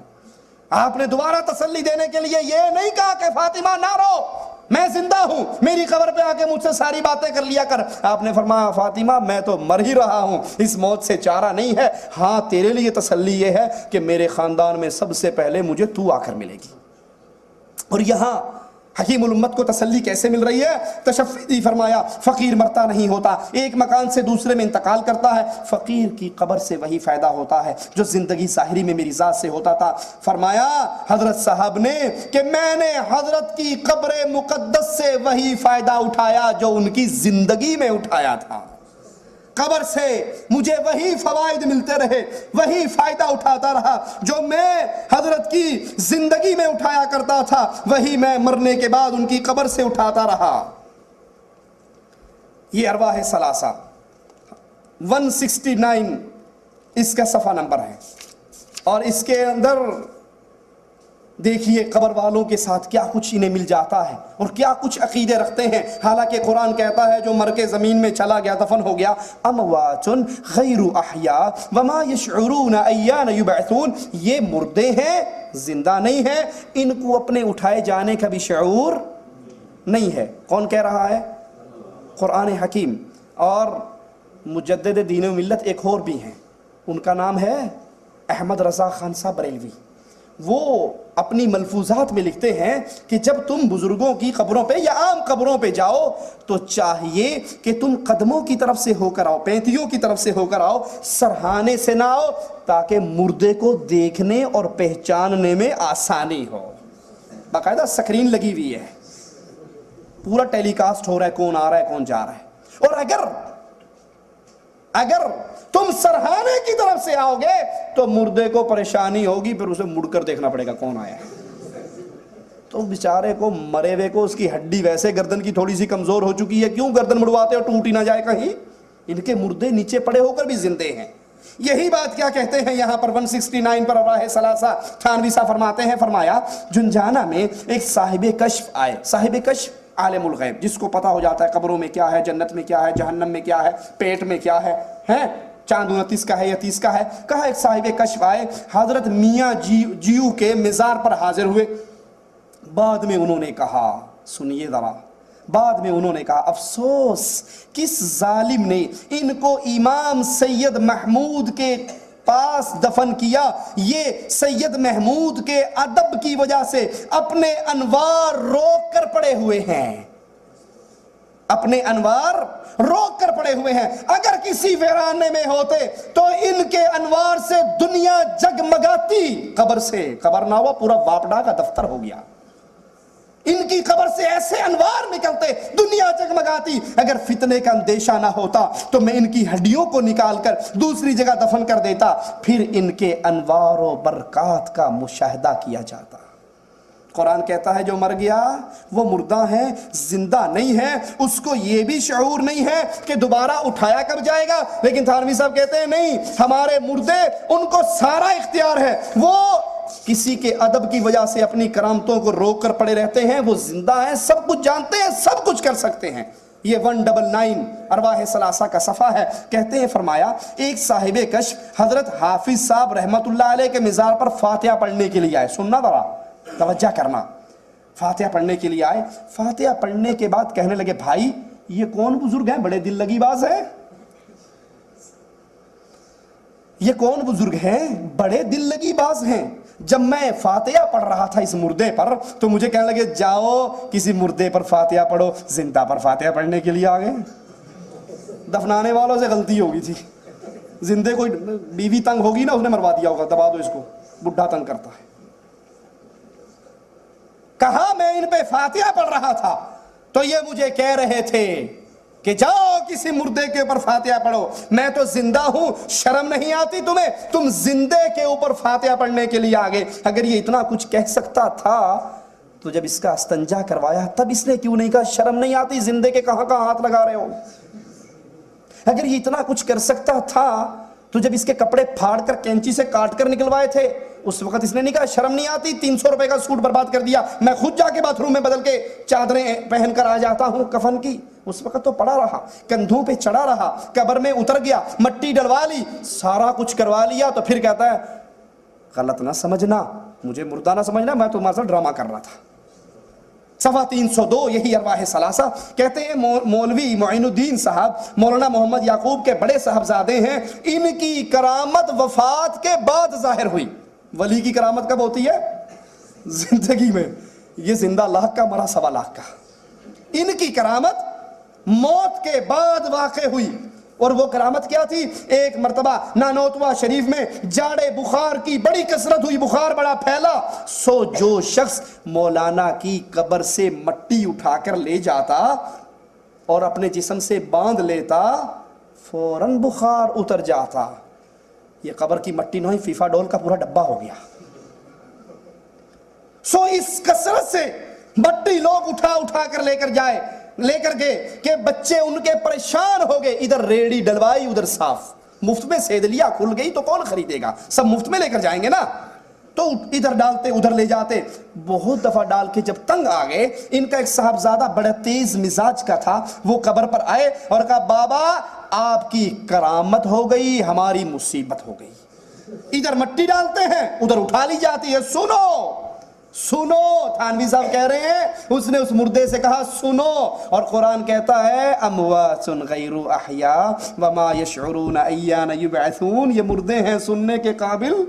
تھانوی صاحب کہتے ہیں اس نے کہا سنو، اگر اب کے بعد آپ کی مٹی قبر کی باندھ کر کسی کا بخار اترا تو ایسے ہی پڑے رہنا، لوگ جوتے لے کر تمہارے اوپر چلیں گے، بس پھر اس دن سے کسی کو کبھی آرام نہ ہوا۔ وہ نیچے سے انجیکشن جو ڈال رہا تھا نا مٹی میں، وہ روک لیے اس نے، پھر کسی کو آرام نہ ہوا۔ جیسے شہرت آرام کی ہوئی تھی ویسے اب یہ شہرت ہوگی کہ اب کسی کو آرام نہیں آتا۔ تھانوی صاحب کے پیش کردہ ان عقیدوں کو آئیے ذرا قرآن حکیم کے اوپر پیش کرتے ہیں۔ اللہ عز و جل فرماتا ہے انک لا تسمع الموتى، آپ مردوں کو سنا نہیں سکتے، ولا تسمع الصم الدعاء اذا ولوا مدبرین، اور نہ بہروں کو اپنی پکار سنا سکتے ہیں جب وہ پھیٹ پھیر کر مڑ کر روگرداں ہو کر چلے جائیں، آپ ان کو نہیں سنا سکتے۔ اور تھانوی صاحب کہتے ہیں انہوں نے، اس بیٹے نے اپنے اس بابے کو سنائی، نہ صرف سنائی، اس نے اپنے تصرف سے جو اس میں شفا ملا رہا تھا وہ بھی روک لی۔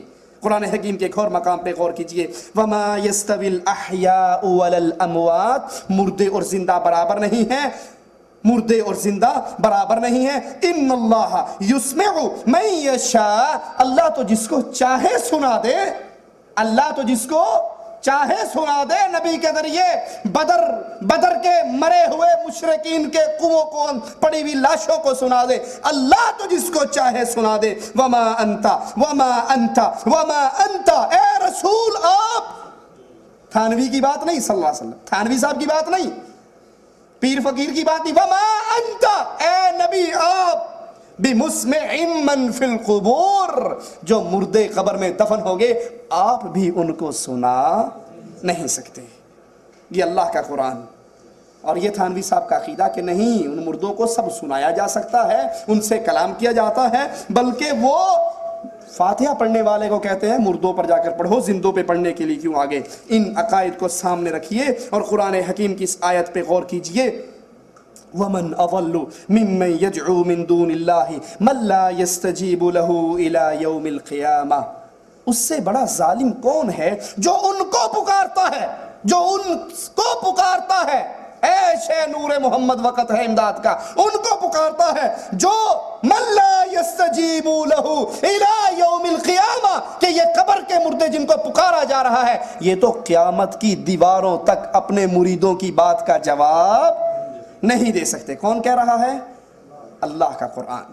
وَهُمْ، دیکھیے تھانوی صاحب کے عقیدے سے قرآن کی آیت کیسے ٹکرا رہی ہے۔ وَهُمْ عَنْ دُعَائِهِمْ غَافِلُونَ، یہ جو مردے پڑے ہیں ان کو یہ غافل ہے اس بات سے کہ ان کو کون پکار رہا ہے، ان کو اپنے مریدوں کا پتہ، ان کو فاتحہ پڑھنے والوں کا پتہ، ان کو قبر پہ پڑی ہوئی مٹی اٹھانے والوں کا پتہ، مٹی ڈالنے والے کا تنگ آ کر مردے کو دھمکی دینے کا پتہ۔ وَهُمْ عَنْ دُعَائِهِمْ غَافِلُونَ، یہ تو بیچارے غافل ہیں، اگلے جہاں میں چلے گئے، اس جہاں سے پتہ کٹ گیا ان کا۔ وَإِذَا حُشِرَ النَّاسِ، اور جب قیامت لگے گی لوگ اکٹھے ہوں گے، كَانُوا لَهُمْ أَعْدَاءَ، یہ قبر میں پڑے ہوئے ان پکارنے والے مریدوں کے دشمن ہو جائیں گے. وَكَانُوا بِعِبَادَتِهِمْ كَافِرِينَ, اور ان کی ساری عبادتوں کا انکار کر دیں گے. قرآن حکیم کفار مکہ کے عقائد بیان کرتا ہے, ذرا سنیے. مالک عز و جل کا اعلان ہے, قُلْ مَنْ بِيَدِهِ مَلَكُوتُ كُلِّ شَيْءٍ وَهُوَ يُجِيرُ وَلَا يُجَارُ عَلَيْهِ. اے نبی ان کفار مکہ سے پوچھئے, من بیدہ, کس کے ہاتھ میں ہے, ملکوت کل شیء, ہر چیز کا اختیار, ہر چیز کی بادشاہت, ہر چیز کا کنٹرول, مالک اور مختار کل کون ہے؟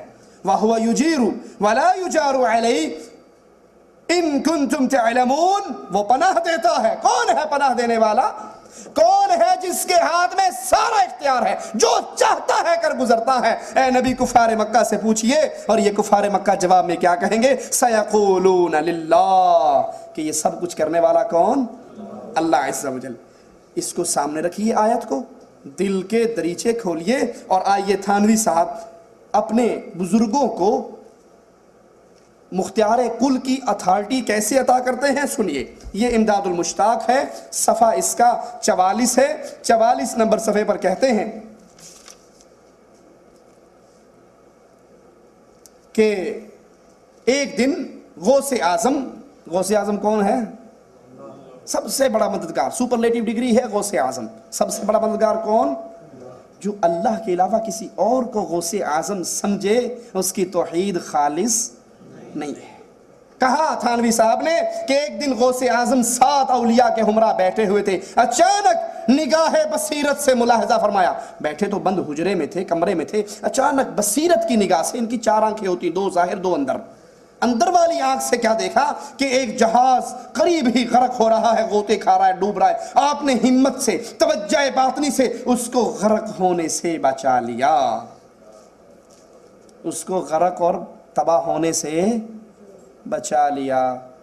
رسول اللہ صلی اللہ علیہ وسلم پر جب پتھر برسائے جا رہے تھے طائف کے اندر, تو آپ نے اپنی توجہ ہمت باطنی سے پتھروں کا رخ کیوں نہیں موڑ دیا؟ اس نے تو ڈوبتے ہوئے پورے جہاز کو نظر سے اٹھا کر لہروں سے باہر نکال لیا. یہ اختیار جو چاہے کر گزرے, یہ اختیار بزرگوں کا نہیں ہے, یہ اختیار کس کا ہے؟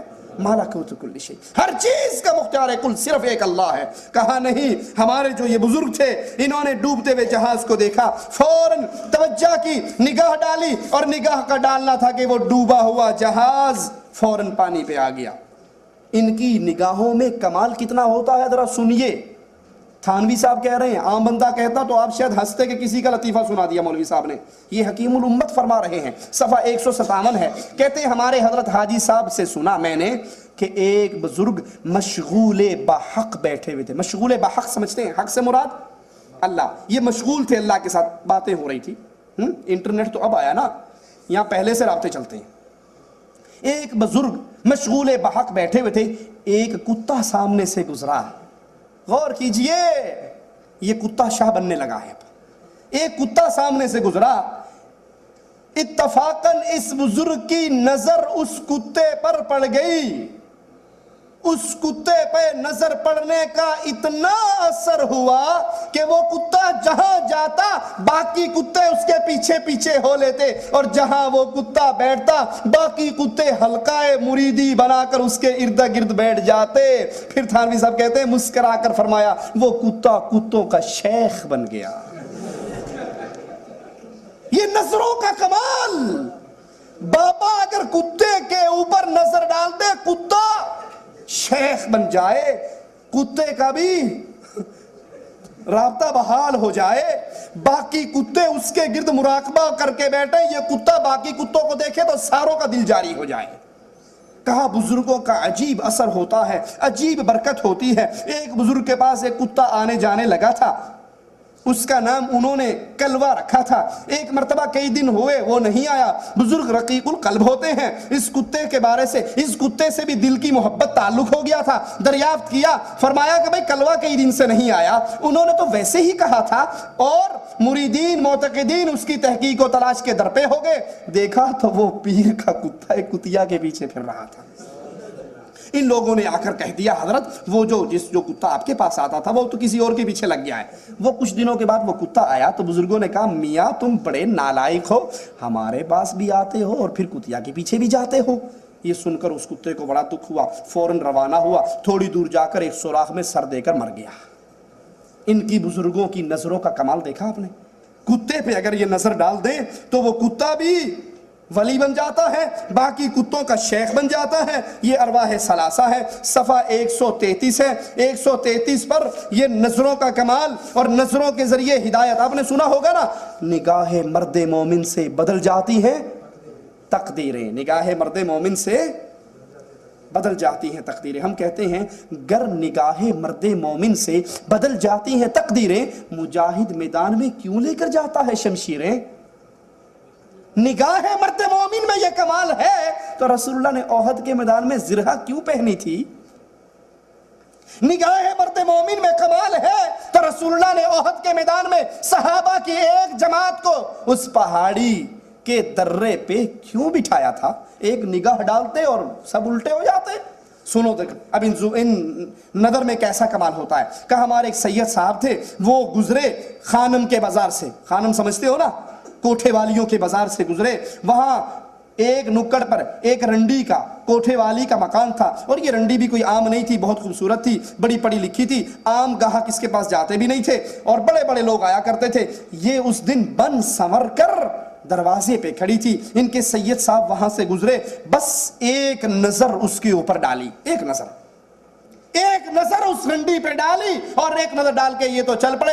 وہ رنڈی پیچھے دوڑتی ہوئی آئی اور آ کر ان کے گھوڑے کے سامنے گر گئی اور ان کے گھوڑے کے پاؤں پکڑ کے زاروں قطار رونے لگی کہ حضرت بس مجھے معاف کیجئے، توبہ کرائیے اور مرید نہیں بنائیے۔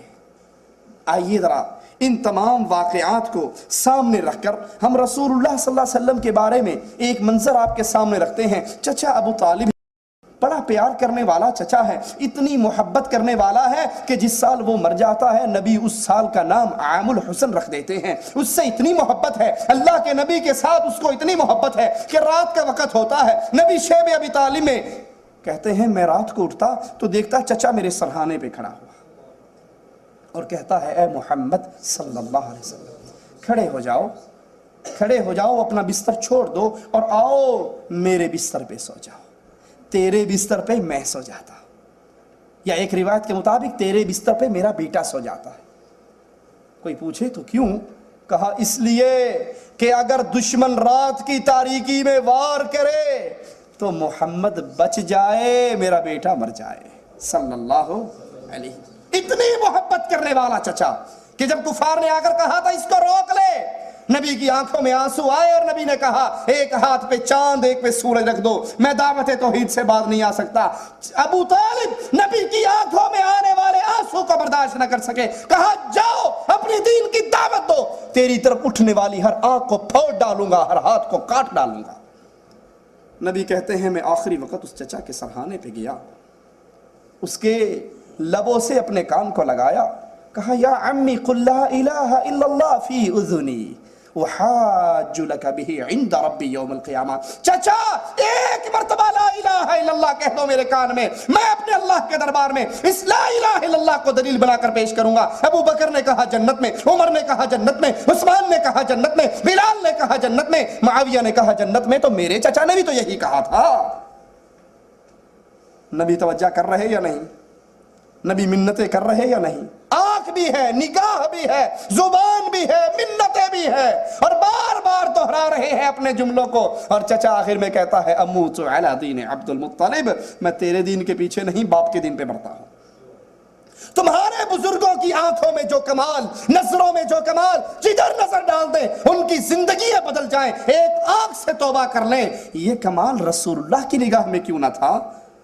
یہ کمال اللہ کے نبی صلی اللہ علیہ وسلم بد دعا کرتے ہیں ان کے لیے۔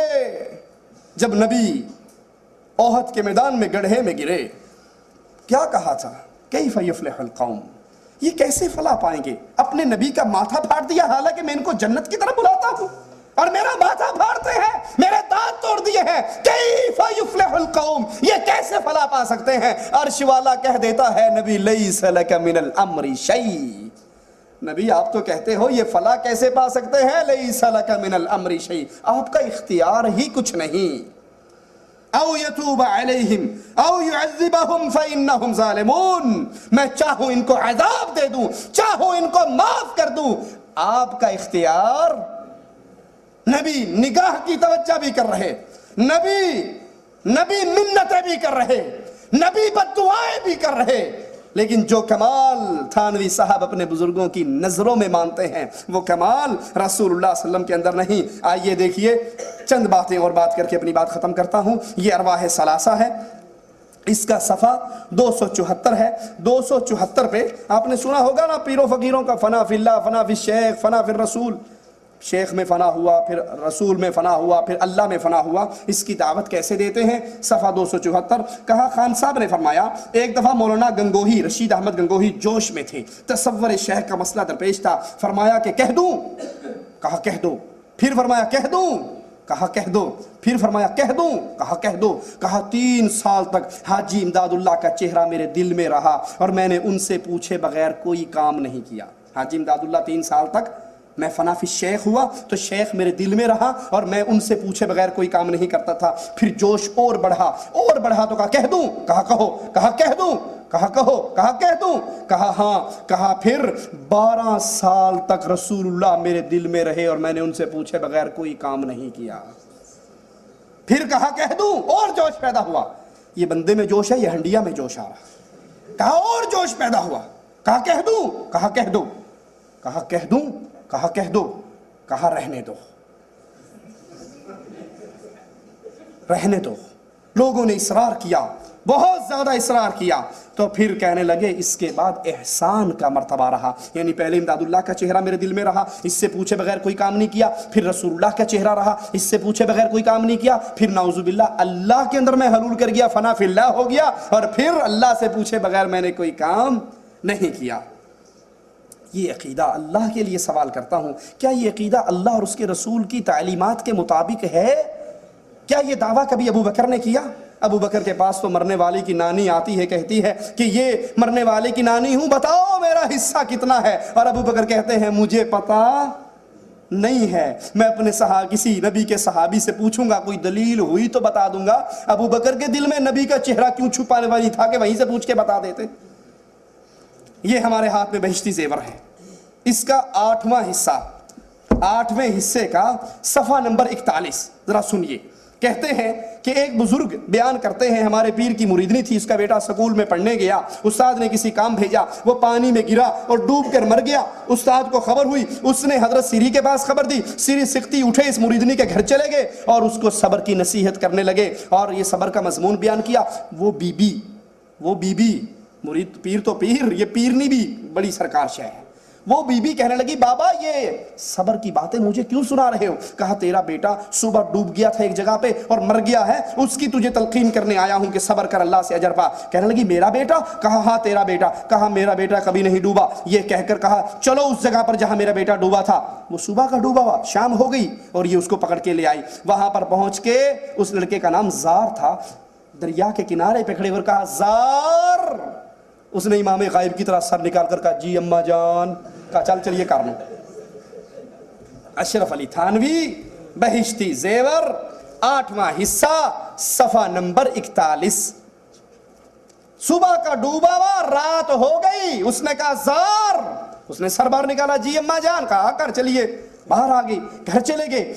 کرنا اس عورت پہ جو مصیبت آنے والی ہوتی ہے، مصیبت کون بھیجتا ہے؟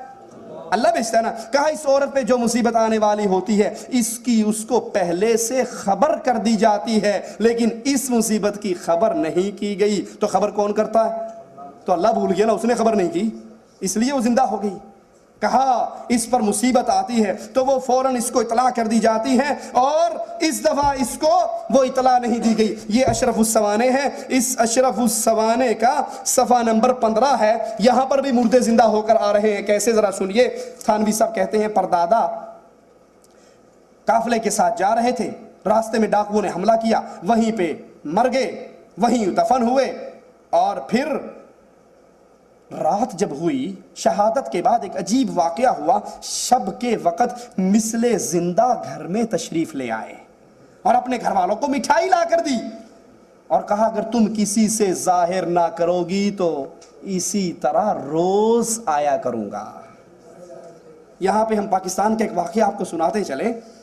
ہمارے ایک مولوی صاحب نے تقریر کر کے کہا کہ بھائی جو یہ بریلوی کہتے ہیں نا کہ مردے روحیں آتی ہیں، میں بھی آپ کے پاس آنے سے پہلے تبریز بھائی کے گھر میں کیو ٹی وی چل رہا تھا تو اس پہ کسی نے سوال کیا کہ جناب وہ صبح صبح میرے گھر میں روحیں آتی ہیں نا، صبح صبح میرے گھر میں خوشبو پھیلتی ہے. کہا یہ خوشبو جو پھیلتی ہے یہ روحیں آتی ہیں، ان کی خوشبو ہے.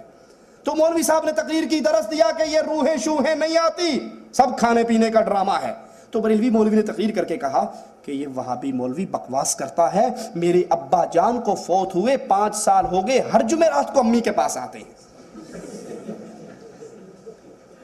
اس نے صبح دوبارہ پھر تقریر کی کہ بھائی قرآن کا فیصلہ ہے جو مر کے اگلے جہان علیین سجین میں چلا گیا وہ واپس نہیں آتا. شہیدوں نے درخواست کی تھی وہ بھی نہیں مانی گئی. دیکھو ادھر کون آتا ہے، ادھر کون آتا ہے، یہ تحقیق کرو. اس مولوی نے اٹھ کر ڈی سی کو درخواست دے دی. پٹھان ڈی سی تھا. اس نے کہا اس نے میری ماں پر توہین کی ہے اور الزام لگایا ہے، میرے تو ابا آتے ہیں، یہ کہتا ہے نہیں ابا تو نہیں آتا کوئی اور آتا ہے دیکھو.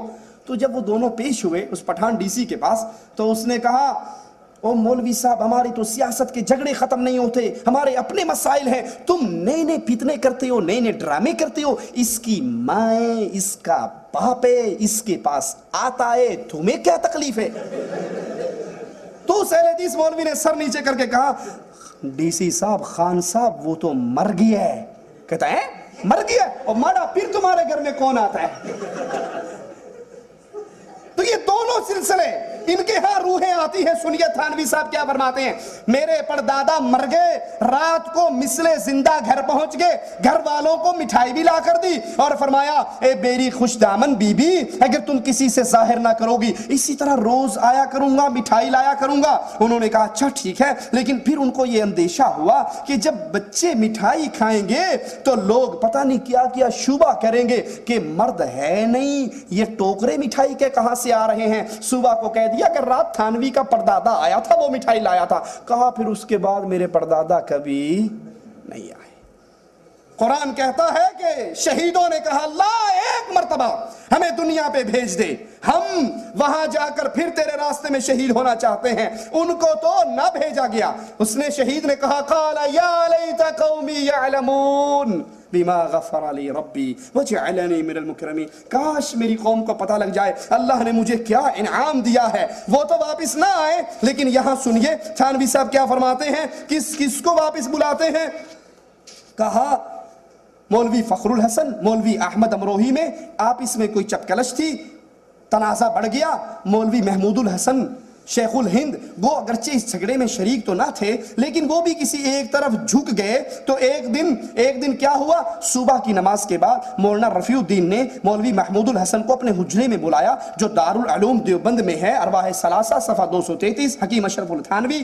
کہا اندر آ جاؤ. اندر داخل ہوئے، بند حجرے کے کواڑ کھولے، سردی شدید کا موسم تھا. مولانا رفیع الدین نے کہا بات کرنے سے پہلے ذرا میری یہ رضائی اوپر لی ہوئی نا سردی کی، یہ رضائی دیکھو. مولانا نے جو ہی رضائی کو ہاتھ لگایا تو خوب بھیگ رہا تھا، پانی تھا. انہوں نے کہا حضرت یہ کیا، اتنا پسینہ آپ کو کیسے آیا ہوا کہ رضائی پانی ہوگی؟ کہا ابھی مولانا قاسم نانوتوی جو مر چکے ہیں، مارا وہ تو مر گیا ہے پھر کون آتا ہے، وہ تو مر چکے ہیں. کہا ابھی قاسم نانوتوی اپنے جسد عنصری کے ساتھ تشریف لائے اور میرا جسم پسینہ ہو گیا، میرا لبادہ تر بتر ہو گیا. اور مجھے انہوں نے آ کر کیا کہا، محمود الحسن کو کہو کہ اس جھگڑے میں نہ پڑے، میں نے تمہیں وہی بات بتانے کے لیے بلایا ہے. جب علی اور عائشہ کی جنگیں ہوئیں تو نبی کیوں نہیں آگے تھے؟ جب عثمان قید ہوئے تھے، 40 دن بھوکے پیاسے رہے تھے، نبی کیوں نہیں آئے تھے؟ جب حسین مدینے سے مکہ سے کوفہ جا رہے تھے، نبی کیوں نہیں آئے تھے؟ جب حسن کو کوفی زہر دے رہے تھے، نبی کیوں نہیں آئے تھے؟ ان کے مولوی محمود الحسن کی صلح کروانے کے لیے تو اللہ کے نبی صلی اللہ علیہ وسلم آگے. صرف صلح کروانے نہیں آئے بلکہ مطہر القادری کہتا ہے نا اللہ کے نبی میرے پاس آئے اور چندہ مانگا. تو ڈرامہ یہاں بھی کچھ ایسا ہی چلتا ہے. یہ صفحہ 382 ہے اسی کتاب کا، اور یہاں پر چندہ مانگنے کا نیا طریقہ سنیے. کہتے ہیں کہ والد صاحب نے فرمایا دیوان محمد یاسین مرحوم جو نانوتوی کے خدام میں سے ان کا ذکر جہر مشہور تھا، وہ کہتے ہیں میں بیٹھا ذکر کر رہا، اچانک کیا دیکھتا ہوں مسجد کی چھت بھی نہیں ہے، مسجد کا مدرسہ دارالعلوم دیوبند کی چھت بھی نہیں ہے اور اس کی گنبد بھی نہیں ہے، بلکہ آسمان سے عظیم الشان روشنی اور نور آتا ہے جو آسمان تک فضا میں پھیلا ہوا، یکا یک میں نے دیکھا آسمان سے تخت اتر رہا ہے، اس پر رسول اللہ تشریف فرما ہے اور چاروں خلیفہ موجود ہیں۔ وہ تخت اترتے اترتے بالکل میرے قریب آ کر مسجد میں ٹھہر گیا۔ نبی نے صلی اللہ علیہ وسلم نے خلفائے اربع میں سے ایک سے کہا بھائی ذرا مولوی قاسم نانوتوی کو بلا کر لاؤ۔ وہ ایک خلیفہ باہر گئے اور باہر جا کر مولانا نانوتوی کو لے کر آ گئے۔ اللہ کے نبی نے فرمایا مولوی نانوتوی مدرسہ دیوبند کا حساب کتاب چیک کراؤ۔ کوئی رپورٹ ہو گئی تھی کہ یہ نے غبن کیا ہے؟ اللہ کے نبی دارالعلوم دیوبند کا حساب کتاب چیک کرنے، یہ کیا ہے؟ وہی طاہر القادری والا حربہ کہ میں نے تو نبی سے وعدہ کیا ہے نا، اب میرے پاس تو ہے نہیں، تم دو گے تو نبی کو دوں گا، جیسے شیعہ کہتے ہیں تم دو گے تو 12ویں امام کو دیں گے، تو یہ بھی کہہ رہے ہیں کہ بے فکر ہو کے دارالعلوم دیوبند میں چندہ دو، کیونکہ ہمارا حساب کتاب کرنے کے لیے کون آتا ہے؟ اللہ کے رسول آتے ہیں۔ اور اگر کوئی یہ دعویٰ کرے گا کہ یہ دیوبند والے چندہ کھاتے ہیں، کہیں گے بکواس کرتے ہو، ہمارا حساب کتاب تمہیں چیک کرنے کی جرت نہیں ہے، کیونکہ یہ چیک بذات خود کون کرتا ہے؟ وہ میلاد میں دیکھا نا کرسی سجی ہوئی ہوتی ہے، کسی نے کہا بھائی یہ کرسی کیوں سجی ہوئی، بیٹھ جاؤں، کہا گستاخ یہاں تو رسول اللہ آ کر بیٹھیں گے۔ اس نے کہا اچھا ٹھیک ہے جب آئیں تو مجھے دکھانا، میں بھی ذرا زیارت کر کے صحابی بن جاؤں۔ کہا تو وابی بے ایمان، تیری آنکھ بڑی گستاخ ہے، دیکھ ہی نہیں سکتی۔ اس نے کہا میں آنکھ بند کر لاں گا، میرا ہاتھ لگا دے اجے، میری آنکھیں بند ہو جائیں گی، میرا ہاتھ لگا دینا یہ رسول اللہ۔ تو کہا کہ اللہ کے نبی آئے اور کہنے لگے مولوی قاسم نانوتوی لاؤ دارالعلوم دیوبند کا حساب کتاب چیک کرواؤ۔ حضرت نے کیا حاضر اور فوراً حساب کتاب بتلانا شروع کر دیا، ایک ایک پائی کا حساب دیا۔ رسول اللہ کی خوشی اور مسرت کی انتہا نہ رہی، بہت خوش ہوئے اور فرمایا اچھا مولانا اب ہمیں اجازت ہے۔ آپ نے عرض کی جو آپ کی مرضی مبارک ہو۔ اس کے بعد وہ تخت آسمان کی طرف عروج کرتا ہوا نظروں سے غائب ہو گیا۔ خواب کی بات نہیں، یا باقاعدہ تخت آ اور جا رہے ہیں، حاضر ناظر ہیں۔ لیکن سوچئے، اللہ کے لیے سوچئے، کیا یہ عقیدے رسول اللہ صلی اللہ علیہ وسلم کے عقائد ہیں؟ یہ ہمارے ہاتھ میں مجالس حکیم الامت ہیں، جس کے اندر حضرت فاطمہ رضی اللہ تعالی عنہ کی توہین کیسے کی جاتی ہے، صفحہ 280 ہے۔ اللہ کے لیے اس کو اپنے سامنے رکھیں اور پھر اپنی توحید اور ایمان اور عقیدے کو بھی سامنے رکھیں۔ فرمایا ایک مرتبہ ہم بہت بیمار ہوئے، مولانا فضل الرحمان گنج مراد آبادی کے ملفوظات، کہا ایک مرتبہ ہم بہت بیمار ہوئے، ہمیں ڈر ہوا کہیں مر نہ جائیں، ہمیں مرنے سے بہت ڈر لگتا تھا۔ رات کو خواب دیکھا، استغفر اللہ ثم استغفر اللہ، نقل کفر نباشد، خواب دیکھا اور خواب میں کیا دیکھتے ہیں؟ حضرت فاطمہ رضی اللہ تعالی عنہا کی زیارت ہوئی، انہوں نے ہمیں سینے سے لگایا، ہم بالکل ٹھیک ہو گئے۔ یہ عقیدے کتاب اللہ اور سنت رسول اللہ صلی اللہ علیہ وسلم کے خلاف ہیں۔ اللہ سے دعا ہے اللہ ہمارے گناہوں کو معاف فرمائے، اللہ ہماری خطاؤں کو معاف فرمائے۔ یہ ارواح ثلاثہ کا صفحہ نمبر 303 ہے، جہاں پر ایک رنڈی آتی ہے اور کہتی ہے یہ میری چھوکری، اسی کی کمائی سے میرا گزارا دھندا چلتا ہے، یہ بیمار ہوگی۔ تو مولانا تھانوی صاحب ان کو باقاعدہ بیان فرماتے ہیں اس میں کہ ان کے مولوی صاحب نے تعویذ لکھ کر دیا اور ان کے تعویذ سے وہ چھوکری بالکل ٹھیک ہو گئی۔ چکلے چلانے کے تعویذ بھی یہاں سے مل رہے ہیں۔ یہ عقیدے، یہ باتیں، یہ نظریات اپنے سامنے رکھیے اور جو قرآن و حدیث کے دلائل ہم نے دیے اپنے سامنے رکھیے اور یاد کیجئے معصوم صرف محمد کریم صلی اللہ علیہ وسلم ہے۔ باقی ہر آدمی سے غلطی ہو سکتی ہے، ہر آدمی سے خطا ہو سکتی ہے، ہر آدمی گمراہ ہو سکتا ہے، اگر کوئی ان تمام چیزوں سے محفوظ ہے وہ صرف رسول اللہ صلی اللہ علیہ وسلم ہے۔ اس لیے ہم آپ کو پھر اپنی دعوت کو دہراتے ہیں، اتبعوا ما انزل الیکم من ربکم ولا تتبعوا من دونه اولیاء۔ ان ساری کتابوں سے اپنا دامن توڑیے، ان مشائخ سے اپنا دامن توڑیے اور مدینے والے رسول سے اپنے دامن کو جوڑیے۔ اللہ ہمیں اس حال میں اپنے پاس بلائے، اللہ ہم سے راضی ہو، ہم اللہ سے راضی ہوں۔ اقول قولی ھذا واستغفر اللہ لی ولکم ولسائر المسلمین فاستغفروہ انہ ھو الغفور الرحیم۔ جزاکم اللہ خیر، احسن الجزاء۔ حضرات ابھی آپ سماعت فرما رہے تھے فضیلت الشیخ توصیف الرحمان کو، عنوان تھا اشرف علی صاحب تھانوی کی کتابوں پر ایک نظر یا ان کا تحقیقی جائزہ۔ اتنی بڑی اور معروف شخصیت کے بارے میں آپ نے جو درس میں سنا ہے، اسے سن کر یقینی بات ہے کئی چہرے عجیب و غریب کیفیت میں پریشانی کی حالت میں ہو رہے ہوں گے، اور جہاں یہ پیغام ہمارا ٹی وی کے ذریعے یا آڈیو کیسٹس کے ذریعے وی سی ڈیز کے ذریعے پہنچ رہا ہوگا، ان لوگوں کی بھی کیفیت کچھ اسی طرح کی ہو جائے گی جو کہ ان تمام چیزوں سے اگر وہ اتفاق نہیں رکھتے ہیں تو۔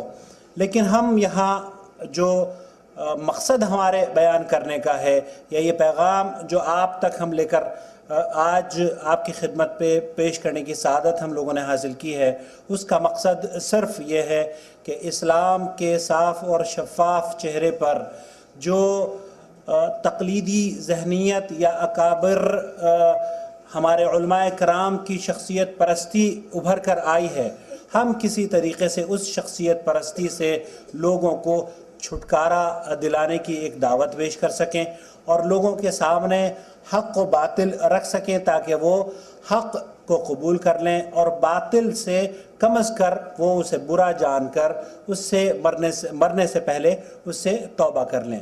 اللہ رب العالمین سے دعا ہے کہ جو شیخ نے فرمایا ہے یہاں پر، اللہ رب العالمین وہ شیخ کے موازین حسنات میں اضافے کا ذریعہ بنائیں اور ہم سب کے لیے یہاں جمع ہونے کو اللہ رب العالمین قبول فرما لے۔ انشاءاللہ تعالی یہ ہمارا جو سلسلہ دروس کا چل رہا ہے شیخ توصیف الرحمان کا، یہ آج آپ نے دوسری کڑی سماعت فرمائی ہے۔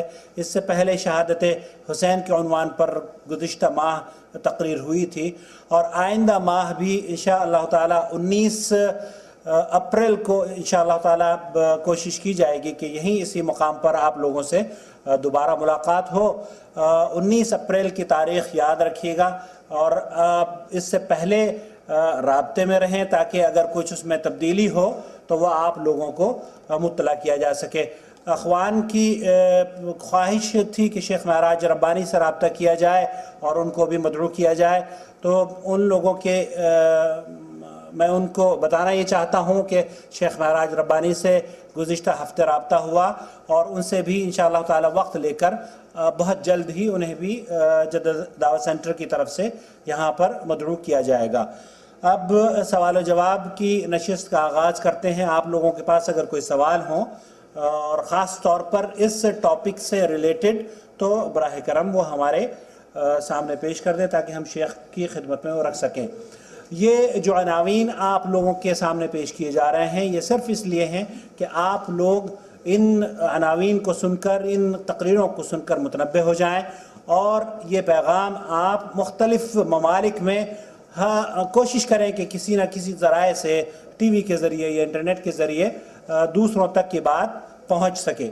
آپ کو جو بولنا ہے وہ لکھ کر اگر آپ دے دیں تو بڑی مہربانی ہوگی۔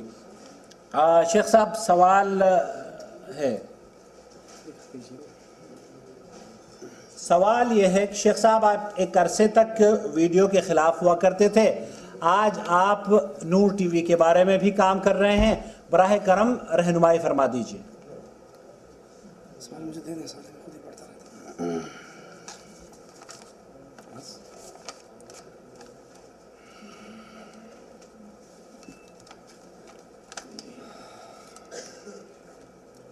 حقیقت یہ ہے کہ اہل ایمان پر، اہل توحید پر ہر میدان کے اندر اللہ کی توحید کو بیان کرنا واجب ہے، اور جب سے کیو ٹیلی ویژن کا آغاز ہوا ہے اس وقت سے شرک اتنی کثرت سے نشر ہو رہا ہے، اتنی زیادتی سے اور اتنی تیزی سے پھیل رہا ہے کہ اس کو ہزاروں نہیں لاکھوں افراد دیکھتے ہیں۔ میں علی وجہ البصیرہ یہ بات کہتا ہوں کہ امت کے لیے گندی ننگی فلموں کے چینل اتنے خطرناک نہیں ہیں جتنا کیو ٹی وی کا یہ فتنہ ہمارے لیے خطرناک ہے، کیونکہ آپ گندی فلمیں دیکھیں گے، گناہ گار ہوں گے، کافر اور مشرک نہیں ہوں گے، تو گناہ گار توبہ طائب ہو جائے تب اللہ معاف کر دے گا، توبہ نہ کرے اللہ اپنی رحمت سے ہی معاف کر سکتا ہے۔ لیکن کیو ٹیلی ویژن کے ذریعے اتنا شرک پھیل رہا ہے، کہیں استخارے کے نام پہ، کہیں قبروں کی پوجا کے نام پہ، تو ہم مجبور ہو کر اس بیماری کا جواب دینے کے لیے میدان میں آئے ہیں کہ یہ فتنہ گھروں میں پھیلا ہوا ہے. جس گھر کے اندر میں نے اپنی آنکھوں سے دیکھا، اسلام آباد G11-2 کے سامنے ایک گراؤنڈ ہے جہاں پر یہ جھگی والے، جھوپڑی والے بیٹھتے ہیں، مزدور ٹائپ لوگ.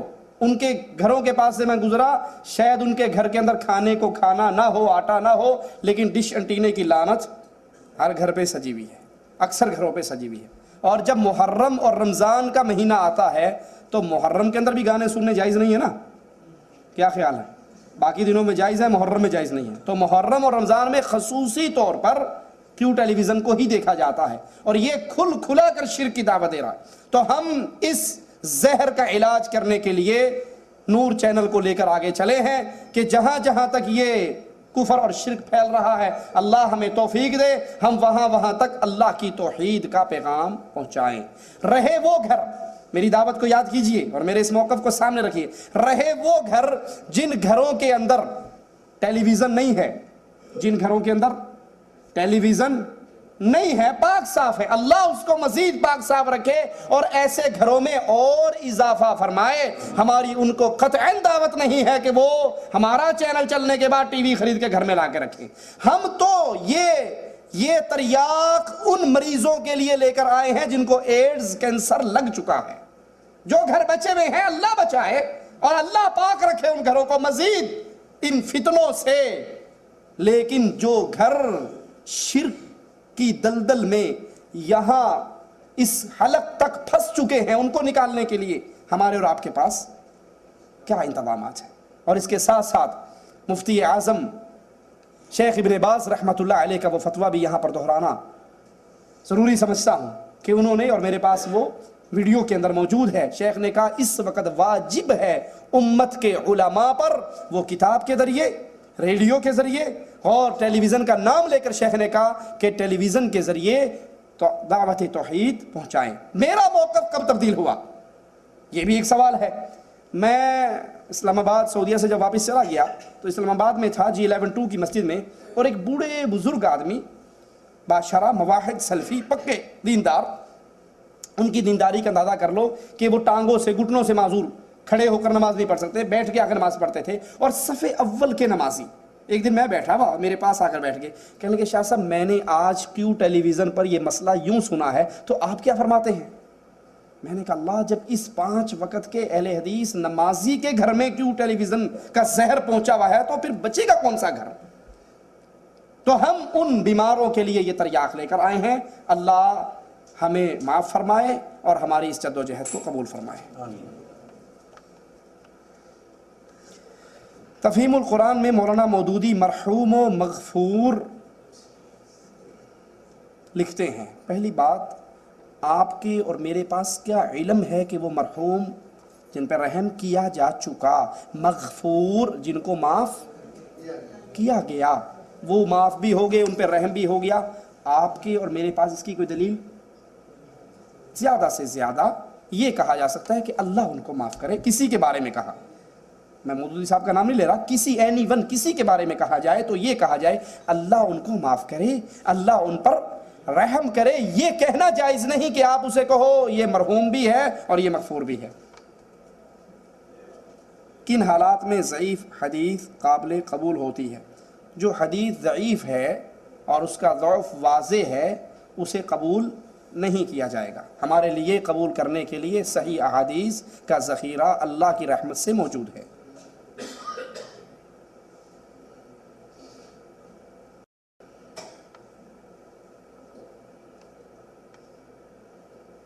کئی سندوں سے ایک بات کا نقل ہونا اس کے ضعف کو بڑی حد تک دور کر دیتا ہے.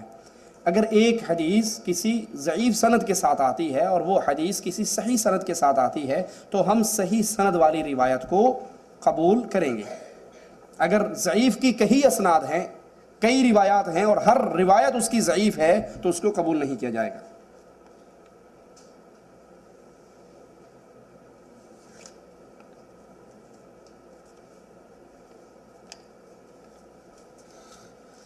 براہ کرم آپ ہمیں نصیحت فرمائیں، کیا ہم ضعیف احادیث پر عمل کریں؟ نہیں، ہماری دعوت صحیح احادیث کو ماننے کی دعوت ہے. کیا نور ٹی وی کے لیے ہمیں تعاون کرنا چاہیے؟ ایک عرصے تک، یہ وہی بات ہے ویڈیو کی، تو بالکل نور ٹی وی کے لیے ہمیں تعاون کرنا چاہیے۔ میں نے آپ کو مفتی اعظم سماحت الشیخ ابن باز رحمۃ اللہ علیہ کا فتویٰ سنایا، اور اس وقت جتنا یہ کفر اور شرک پھیل رہا ہے وہ آپ صرف آدھے گھنٹے کے لیے کسی کے گھر بیٹھ کے کیوں چینل کو دیکھ لو، اس آدھے گھنٹے کے اندر اگر آپ کے پلے میں ایمان ہے تو آپ اس کفر اور شرک کو برداشت نہیں کر سکتے۔ آج اچانک ہم نے اس کا بٹن دبایا اور اس میں پہلی آواز یہی پڑی، اس نے کہا سوال کرنے والے نے کہ میرے گھر میں صبح صبح بڑی خوشبو ہوتی ہے، کہا وہ جو خوشبو ہوتی ہے نا وہ روحوں کے آنے جانے کی خوشبو ہوتی ہے۔ اب دیکھیے کہ یہ بد عقیدہ کتنے لوگوں نے سنا، اور جو جاہل ہیں دین اسلام کی بنیادی تعلیمات سے وہ اس کو کیا سمجھ رہے ہیں؟ کیو ٹی وی سے مراد قرآن ٹی وی، ہم بھی اس کو کیو ٹی وی مانتے ہیں، قرآن ٹی وی نہیں۔ کیو ٹی وی سے مراد قبر پرستی کا ٹی وی، یہ قبروں کی پوجا کی دعوت دینے والا ہے۔ کیا میں اپنی بہن کو زکوٰۃ دے سکتا ہوں؟ آپ کی بہن شادی شدہ ہے، اپنے خاوند کے ساتھ رہ رہی ہے، اس کا نان نفقہ آپ کے ذمے نہیں ہے، تو آپ اپنی زکوٰۃ میں سے اپنی بہن اور بہنوئی کا ان پہ کوئی قرض ہے یا وہ زکوٰۃ لینے کے قابل اس لسٹ میں ہیں تو دیے جا سکتا ہے۔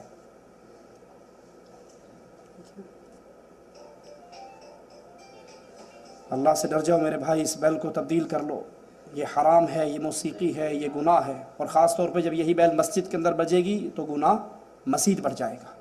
اپنے موبائل کے بارے میں اللہ سے ڈرو، اور صرف وہ بیل رکھو جو سادہ ہو، جس میں ساز نہ ہو۔ اللہ کے نبی فرماتے ہیں میں ساز کے آلات کو توڑنے کے لیے آیا، یہ ساز دلوں میں نفاق پیدا کرتا ہے۔ شیعہ مسلمان ہیں یا نہیں، یہ اگلے آپ 19 تاریخ کو آئیے، 19 تاریخ کا بھائی نے اعلان کیا ہے، آپ اس کو آئیے، ہم ان کی کتابوں سے عقائد آپ کو سنائیں گے، پھر فیصلہ دے دینا۔ جس بندے کے عقیدے میں شرک ہے اور شرک اکبر ہے، شرک اکبر کرتا ہے، اس کی دعوت دیتا ہے، وہ مسلمان نہیں ہے۔ اور شیعت شرک اکبر کرتی ہے، حضرت علی کو، حضرت فاطمہ کو، حسن و حسین کو اللہ والا مقام دیتے ہیں، ان کو مشکل کشا اور حاجت روا سمجھتے ہیں۔ جس کے عقیدے میں شرک اکبر آ جائے وہ دین اسلام سے ایسے نکل جاتا ہے جیسے گوندے ہوئے آٹے میں سے بال نکل جاتا ہے۔ اللہ ہو کا ذکر کیا قرآن و حدیث سے ثابت ہے جبکہ اس کا اظہار دل میں ہو؟ یہ شاید اس قرآن میں ہو جو امام غیب کے پاس ہے، جو ہمارے پاس قرآن اللہ کا اتارا ہوا ہے اس میں ہے اللہ ہو کا ذکر، صرف اللہ ہو، اور پھر یہ اس کی ٹونز بدلتی رہتی ہیں، اللہ ہو اللہ کا الف سمجھ آئے گا اور ہو کی واو سمجھ آئے گی، اللہ ہو۔ پھر جس طرح انہوں نے بھائی نے کہا کہ اس کا اظہار دل میں ہو، یہ ترقی کرتے کرتے لائٹیں بند ہوتی ہیں اور پھر اس کا ضرب دل پہ لگائی جاتی ہے، پھر سانس سے، اور بالآخر انسان کا دماغ ایسا پھرتا ہے کہ مینٹل ہو جاتا ہے۔ میں خود ایک مرتبہ دعوت اسلامی ہے، ہمارے سبز پگڑی والے طوطے جو ہیں ان کا مینار پاکستان میں اجتماع تھا، اور میں خود وہاں پر گیا اور اپنی آنکھوں سے سنا نہیں، اپنی آنکھوں سے واقعہ ہے، دیکھا میں نے۔ الیاس قادری صاحب آئے، انہوں نے لائٹیں بند کی اور مینار پاکستان سے مدینہ کا سفر شروع کیا تصوراتی ایئر لائن پر بغیر ٹکٹ کے، اور بالآخر مدینہ پہنچ گئے، اور پھر انہوں نے ذکر کروایا المدینہ، چل مدینہ، آج نہیں تو کل مدینہ۔ اب ذکر کرتے کرتے کرتے وہ سر ماریں گے نا جب آپ، اچھا بھلا صحت مند آدمی 10 مرتبہ سر مارے تو گھومتا ہے، اور جس طرح وہ سر مرواتے ہیں بس پھر وہ گھومتے ہیں، اور گھومتے گھومتے پھر کھڑے ہو کر ڈانس شروع ہوتا ہے۔ واللہ ایک میرے سامنے بیٹھا ہوا اور وہ المدینہ چل مدینہ کا ذکر کر رہا، اور ایسا اس کا سر گھوما، اس نے دوڑ لگائی، اور میں نے مکہ بنا لیا، میں نے کہا یہ آئے صحیح میرے پاس، یہ آئے گا میں اس کی پسلی میں ماروں گا۔ اور وہ جب آیا، ٹینٹ کی رسی لگی ہوئی تھی اور وہ اس کے سینے تک، یہاں تک، وہ دوڑا انتھا ہوا بیچارہ، چکر چڑے میں میٹر ہوا ہے، آیا تو اس کے یہ لگی، اس نے الٹی کلبا دی، کھائی نیچے گرا، کہتا آئے مدینہ۔ تو یہ سارے ڈرامے صوفیت کے ذکر نہ اللہ کے قرآن سے ثابت ہیں، نہ رسول اللہ صلی اللہ علیہ وسلم کی حدیث سے ثابت ہیں، بلکہ یہ ہندوؤں کے بنائے ہوئے طریقے ہیں جس کے اوپر ہم نے اسلام کی چادر چڑھا لی ہے۔ جزاکم اللہ خیر۔